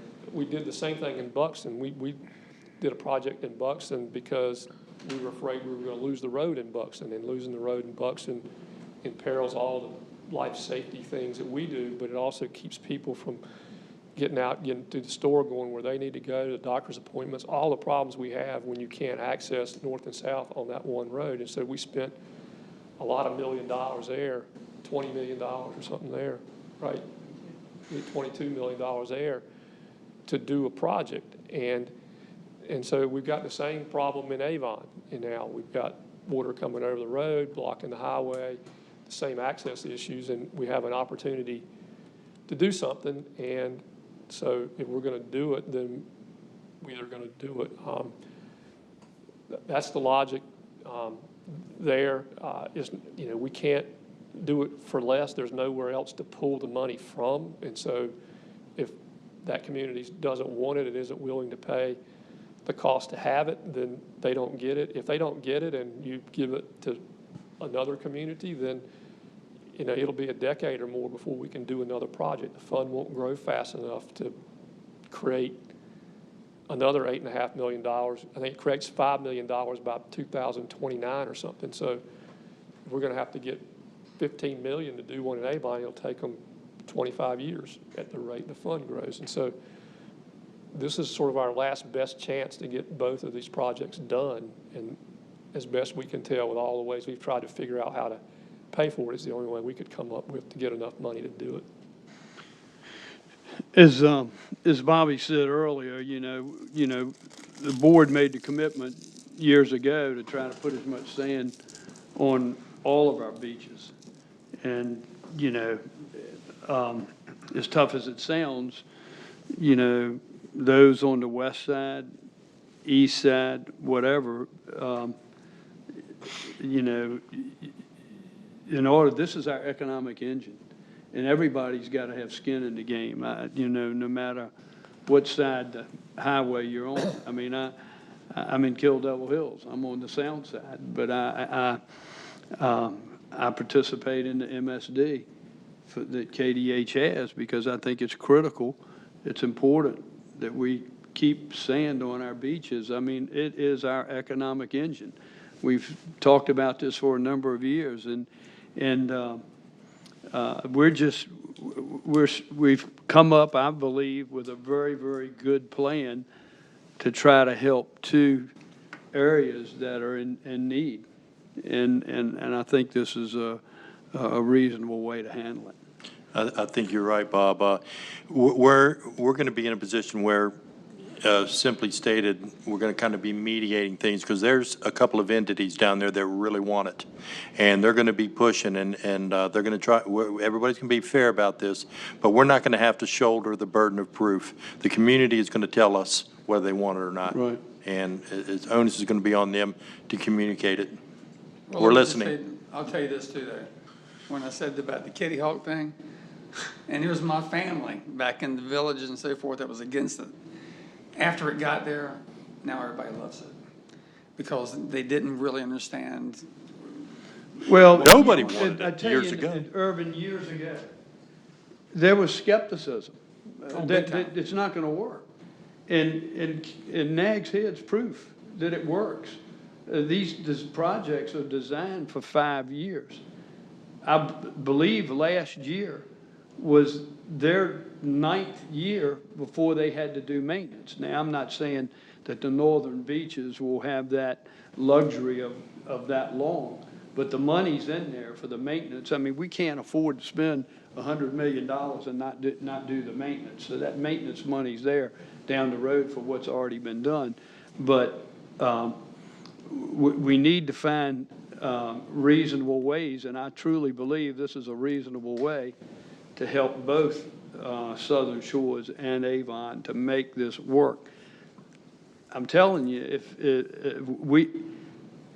it's a heck of a lot less than building bridges, and we've been fortunate to have 3 bridges, and maybe not in my lifetime, but down the road, we're gonna probably see more down that way, but they're not coming soon enough to be able to correct the issue that's going on in Avon. I agree with you. I agree with you. It's worthy. I have a couple of questions. Sure, Jim. Is it a 3-tier tax? Is oceanfront the highest and then, no, it's 2-tier? 2-tier. Okay. The other thing related to tax is, does some of the tax or all of the tax remain in perpetuity, so that there's a maintenance fund down there? Or is the tax rate, have you guys thought about maybe dropping the tax rate to establish a maintenance fund, or? The answer is that it's up to you whatever the tax, each year you'll set the tax Yeah. rate. But the real answer is the model and the assumption is the tax rate will remain because that's how you accumulate. The maintenance. Yeah. For our I just maintenance- wanted to clarify. Yeah. That's what I thought. Well, What happens is we borrow the money over a 5-year maintenance cycle. So we'll go borrow whatever that is, and then those taxes come in annually and pay the debt service each year on that money. So we can, pay that lump sum up front. We financed it, so we only have to pay it back once a year, and the tax rate covers that cost going forward. So yeah, typically, the only time anybody's changed it, it's come back to bite them. To bite 'em. We should be keeping those the same. Commissioner Tobin, let me take that a step a little Sure. further. By maintaining that MSD, if you don't maintain it, then you're going to have issues maintenance-wise. Then when you need to do the maintenance, that MSD could be double or triple what it originally was. So that's critical. The real answer is that the model assumes we're going to put in a certain amount of money, and we're going to put it in at the end of time. And then for the towns or whoever's got their MSDs, they got to come up with the other half, or the other percent if it's not a half, with their share. And how they get their share is up to them. The MSDs, the way it's been done, I mean, they could take it out of their general fund if they wanted to. From our perspective, we have a little bit less latitude because we're not going to tax the whole county for one project. So the only way we can take money out of a community with a tax is with a service district like that. And so we would have to use that to cover whatever the balance of the fund that the Beach Nourishment Fund didn't cover. My last question is, I know the project hasn't been really engineered yet, and this is kind of a mechanical question, but if we just do beach nourishment without a dune push, there are no dunes down there. So you can nourish all you want. There's still going to be overwash if we don't build dunes in front of. So, yes and no. The engineer, I don't think there's a spec out, but they have done the design work. They know the volumes that they're gonna do. That's how they did the thing, and they know the size of the dunes and the width of the number of cubic yards of sand and all that stuff. I'll use Kitty Hawk as the example. Kitty Hawk, again, was done to prevent the flooding on Highway 12 in between the highways. And so by creating a wide beach, you have a flat run-up. The energy dissipates, it runs up on the beach, and it doesn't overtop a smaller dune. You put all your money in dunes, you got a big old tall dune and a really steep beach, and it doesn't take long when that water hits for it to overtop the dune. And there's some balance between the height of the dune and the width of the beach, and you balance that with how much money do you have, and they work all that out, and you get the right combination of dollars, beach width, and dune height to try to do what you want to do. That's what their job is, and that's what this is supposed to do. Okay. That's all I have. Thank you. Anyone else? Is that all, Bobby? That's all I need. I wanted to make you aware. I wanted to get it out in the public so that we could hear back, and then in January, we'll come back to this and start making some decisions. Yeah, I mean, Bobby, your final comments earlier when you were closing out your presentation were, to me, extremely compelling in terms of the timing and the window that we're looking at of opportunity versus the alternative. Again, it was very compelling to me, so thank you. Yeah, we've got permits and stuff. It's not like we can take our time. There's That's a little right. bit of urgency. Yeah. Well, we got to get it done in 2022 with the Buxton project to make the numbers work, so we got to roll if we're going to do it. Thank you. Okay. Item 9 on the agenda is a request from Allis Holdings LLC for a conservation easement. Up in Duck, I don't know if y'all been up there, but we have a water tower up in Duck, and right beside our water tower is a shopping center. And the town of Duck is woefully short of parking, and the folks in that shopping center want to add some parking in their shopping center, which will certainly help them, but it'll help the town of Duck as well. In that process, they've got some wetlands that they need to fill or some things that they need to do, and so they needed some mitigation, and they came to us and asked, would we be willing to put a conservation easement on the wetlands that are beside our water tower there, and you have the maps and everything in your packets. And the land that we have there is not usable by us for anything, but nonetheless, I ran it by Pat Irwin, our water director, and said, hey, what's the impact to the county if we do this? If we were to give them this conservation easement, which means we can't do anything with that wetland property in the future, how does that affect us? And his answer was, it doesn't affect our operations at all. He said the only issue he would have was that when he got ready to paint the tank or do something like that, he'd want to use some of their parking area to stage and move cars out of the way so he didn't get paint on them and all that. And if they would agree to that, then he didn't have any problems with us granting this conservation easement. We've asked them to put a value on it. They put $10,000 as a value on it, so they're basically buying this easement from us for $10,000. And our board has previously approved this, but we didn't have all the easement design and all those sorts of things. So we've been working on this they've been working on this for a couple of years. A previous board said, yeah, we'd be willing to do that. So that allowed them to continue to do the work. We're now at a point where we need to sign the easement and do the things we need to do. So if we're going to go forward with this, then I need you all, one, to authorize me to sign the easement upon the condition that I get a satisfactory agreement out of them with regard to the staging and use of their parking for repairs and maintenance to our building. I have talked to them or talked to their attorney about that. They're all for it. They don't mind doing it. He and I just have to do the agreement. And so if we were to go forward, I would not deliver them the easement until I got that agreement in my hands, signed, and was satisfied with what it said. Thank you, County Manager. Pleasure of the board. Move to approve. It's a motion on the floor by the Vice Chairman to approve the conservation easement and authorize the county manager to sign the final declaration of conservation easement. Is there a second? I'll second. Seconded by Commissioner Bateman. Any further discussion? Chairman? Yes, sir. County Manager, should we ask about some fencing? Don't want anybody hanging out and underneath the water tower. We've got a fence around the pylon of the water tower now. Yeah, it's one there now. All right, So, yeah, we're good. thank you. Matter of fact, it's right off the edge of the But road. we're not giving away the property. We're just putting an easement on it that it can't Right. be used. So Understand, thank you. Any further questions? Those in favor of the motion signify by saying aye. Aye. Opposed, like sign. Motion carries unanimous.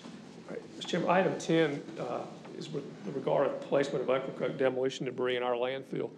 As you know, we have a C&D landfill. Our landfill was for Dare County residents only.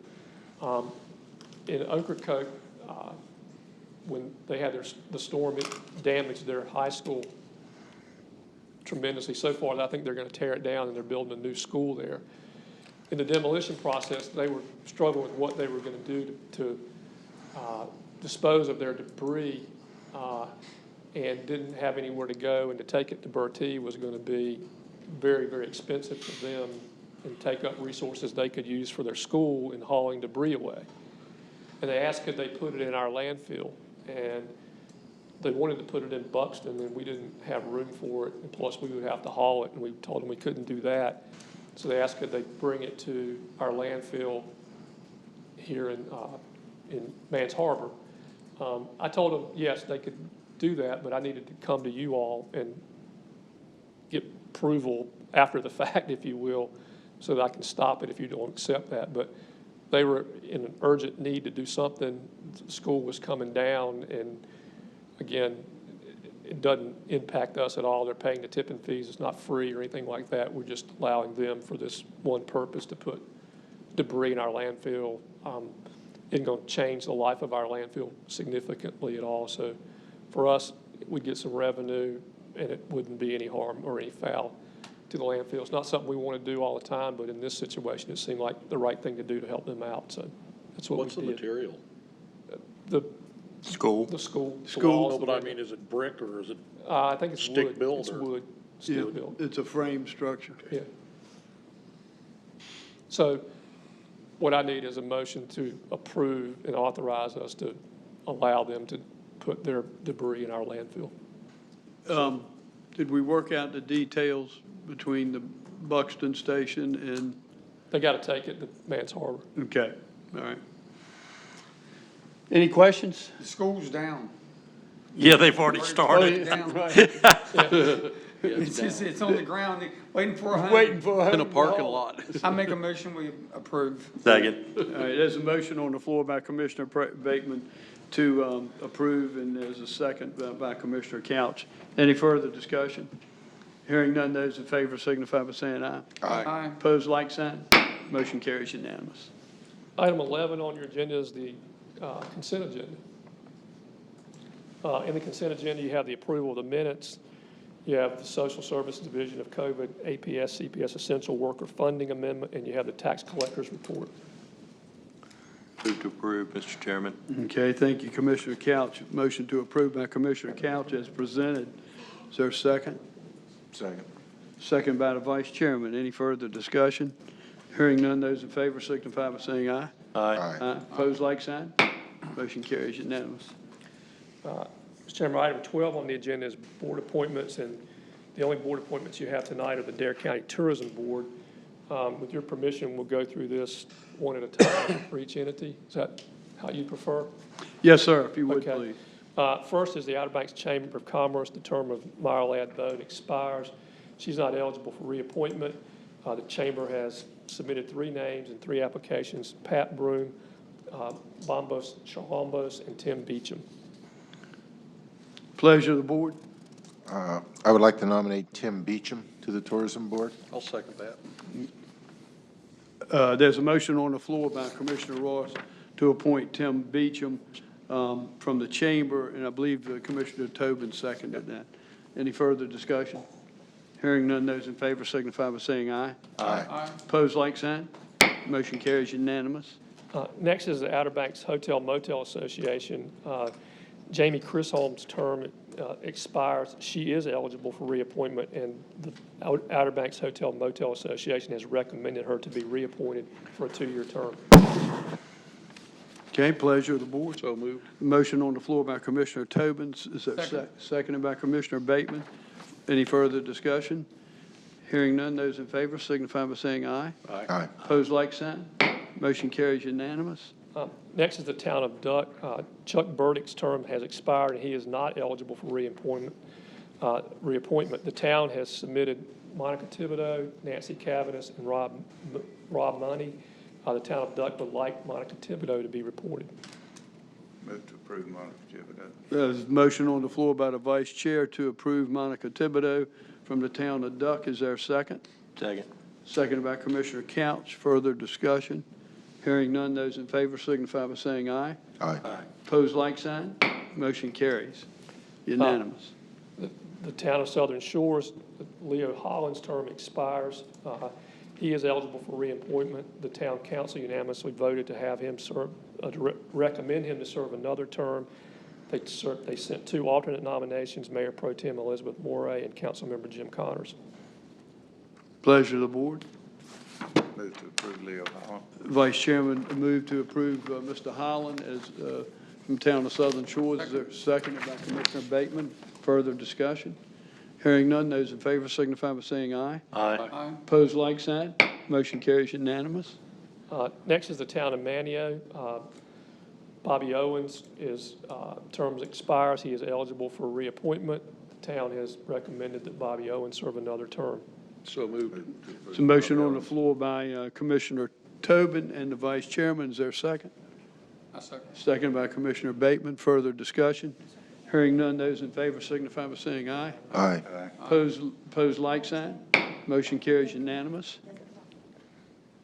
All right, and then lastly is Hatteras Island Member-at-Large Pat Weston. Her term expires. She's not eligible for reappointment. You received applications from Donna L. Peel and Ada Doss Hobble. Move to approve Donna Peel. There's a motion on the floor by the Vice Chair to approve Donna Peel. Is there a second? Second. Seconded by Commissioner Couch. Any further discussion? Hearing none, those in favor signify by saying aye. Aye. Opposed, like sign. Motion carries unanimous. That'd be your agenda, Mr. Chairman. Thank you, County Manager. That brings us to item 13, and that's Commissioner's business. And Commissioner Bateman, do you mind kicking it off this evening? I don't. This week, we lost yesterday, I believe, day before yesterday, James McLeese, Manio employee, good friend. Good guy. Ate a lot of good Sugar Creek shrimp. One of the best tributes that I've ever heard was, I think Kermit Skinner, they asked him one time, Jamie, the mayor of Manio, had asked him, we've got a hurricane coming, what do we do? And he said, you go out and get snacks. James McLeese will take care of everything else. That's a pretty big tribute for a maintenance guy for the town. And he would get out with his chainsaw and do all the work. Heck of a guy. Anyway, he passed away. I didn't even know he'd been sick, but they said he'd been sick for about the last year or so. Nice person.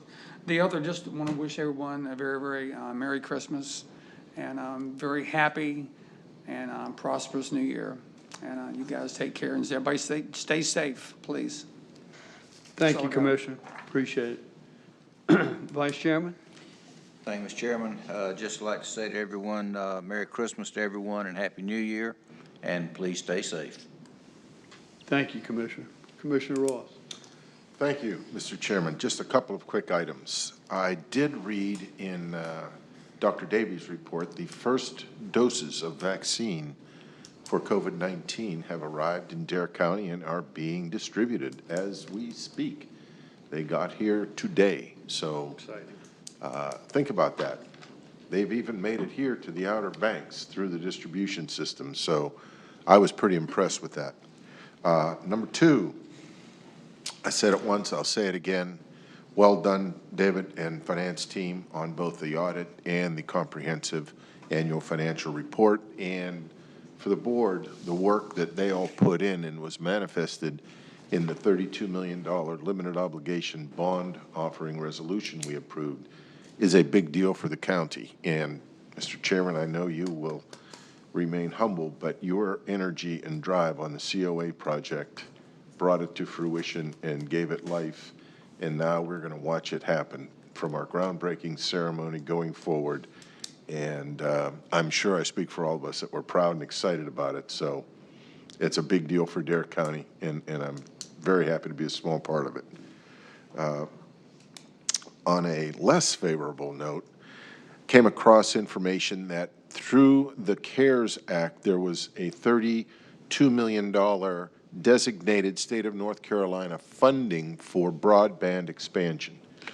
It was temporarily suspended through the governor's office, but then, excuse me, re-released through the through an agreement with the legislature. And I read through the list of counties that will be receiving grants from this money, and the Albemarle region, our 10-county region, did not. Unbelievable. Excuse me again, did not receive any funding. I just want to say thank you, Mr. Chairman, for this wonderful tower, and Clerk Anby for the delicious jam. You're the best, Gerald. I would echo, again, the very best wishes for Christmas and New Year's. And if you would indulge me, I want to just welcome Henry, Emily, Lauren, and Andrew here, and Merry Christmas. Thank you, sir. That's all I've got. Absolutely. Thank you, Commissioner Ross. Commissioner Tobin. Okay, I've got kind of a busy one. First of all, 3 years ago, we welcomed a young lady, Paige Lilly, to 4-H here in Dare County. And in that 3 years, Paige has had a child, and she's rethought her importance of what she wants to do in life, and she's decided that being a full-time mom, and which is really a good decision, I think, for her. But anyway, she's going to be leaving 4-H, and we're going to miss her dearly. She really did a fantastic job. Next, we had our weekly conference call with Crowley Marine and Conrad on the dredge. There was some discussion about the propulsion skid configuration that goes in the engine room. And also, there was a specification on how close a weld could be to one of the stiffening bars. And it was decided to go by what the American Bureau of Standards specification was instead of what the engineers at Jensen had stipulated. Also this week, Brent and I were invited to go meet the new Colonel Bennett for the Corps of Engineers. We went down to the survey office down there at Seafood Industrial Park, and we spent about an hour and a half with him. He's a really super nice guy. He grew up coming to the Outer Banks. He's really got, his heart's really here, and it was really nice talking to him. He wanted to know about the history of the task force and how it came about. He also wanted to know about what the needs of the inlet were, which we told him, let's try to keep some of the funding coming. Now that we're getting our own dredge, doesn't mean that you guys are free and clear of not helping us. And he also just wanted to kind of cultivate the relationship with Dare County and said that he really truly does have our backs.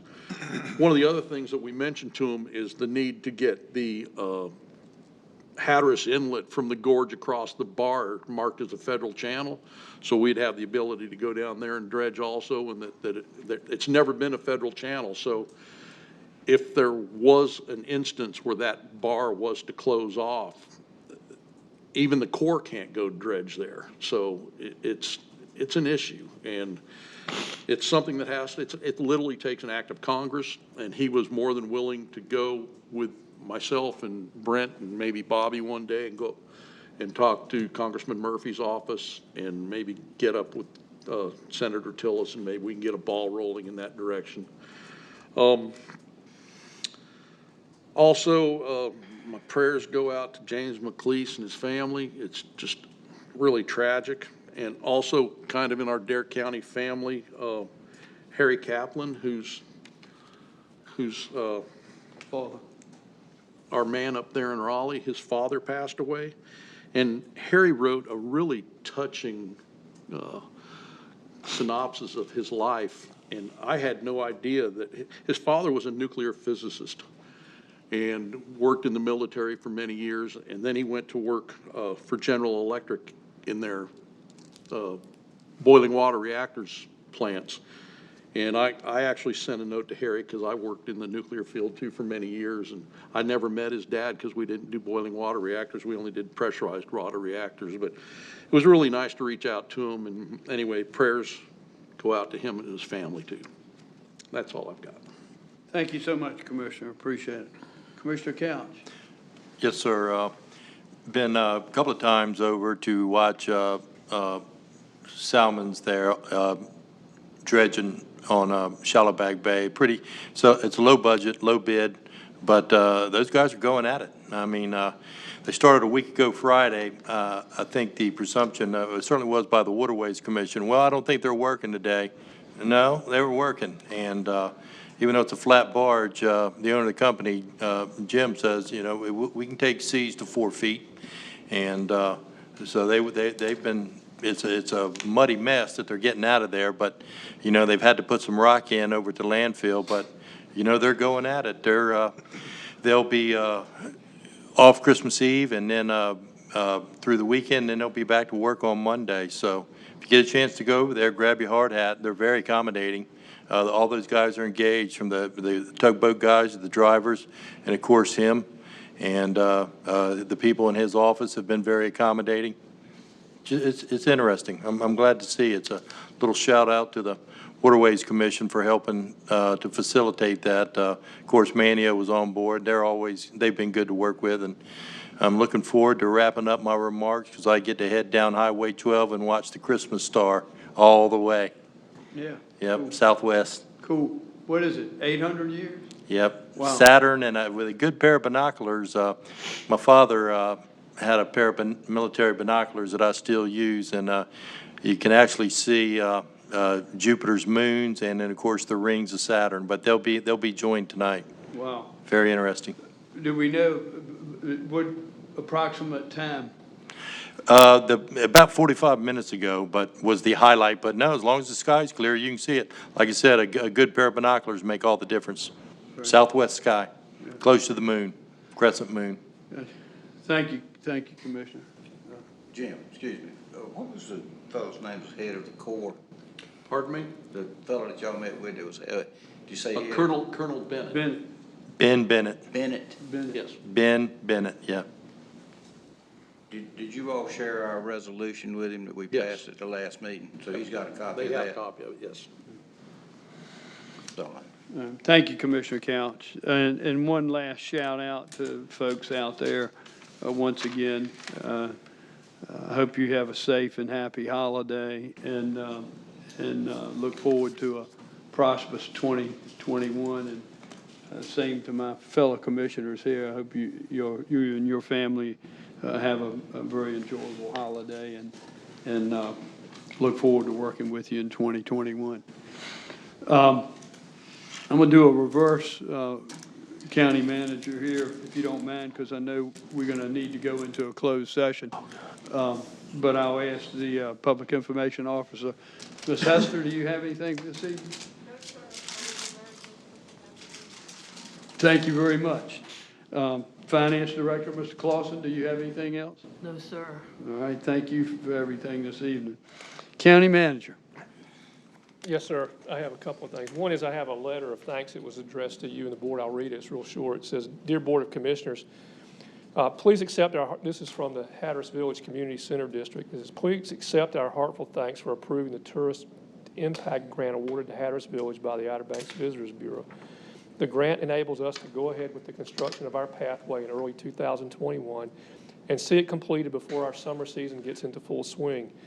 You have been with us through the entire process, including amending our tax district to include use of tax funds to complete the engineering, partial funding, and maintenance of our pathway project. It's been a long journey to see this come to fruition, and we are grateful to be in a position to see it through.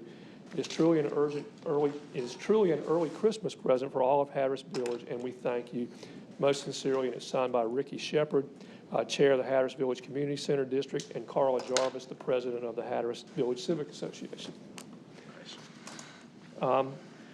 Next, I have a budget amendment that I need you to approve. We received some COVID money for the Board of Elections. It's in the amount of $13,908. I need you to approve a budget amendment to budget that into the budget, as well as spending it for election operation expenses. Is there a motion by the board? So moved. It's a motion by Commissioner Tobin, second. Second. Commissioner Ross, I'm sorry, I was. Vice Chair. Vice Chair, I'm sorry. These plastic things. You've been here What? all night. These plastic things, they diffuse the sound, so it's, I'm looking at both No, ways. exactly. Find out who's doing this second. Yeah. So it's Vice Chair. Yes. Any further discussion? Hearing none, those in favor signify by saying aye. Aye. Opposed, like sign. Motion carries unanimous. And then Commissioner Ross stole my thunder a little bit, but the Health Department did see their first allotment of COVID-19 doses. We had 400 doses that came in earlier today. They will begin administering those doses this week to the priority 1A healthcare workers who are at high risk of exposure, and it's all based on the state's prioritization requirements. They expect to continue vaccinating priority 1A healthcare workers over the next 2 weeks.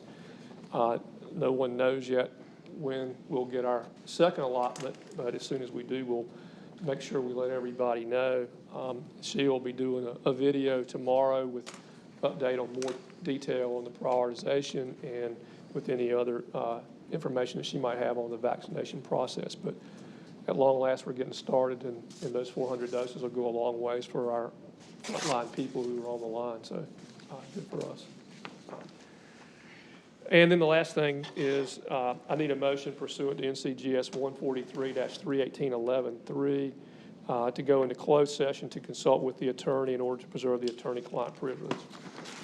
There's a motion to go into closed session So moved. by Commissioner Tobin, is seconded by Commissioner Bateman. Any further discussion? Hearing none, those in favor signify by saying aye. Aye. Opposed, like sign. Motion carries unanimous.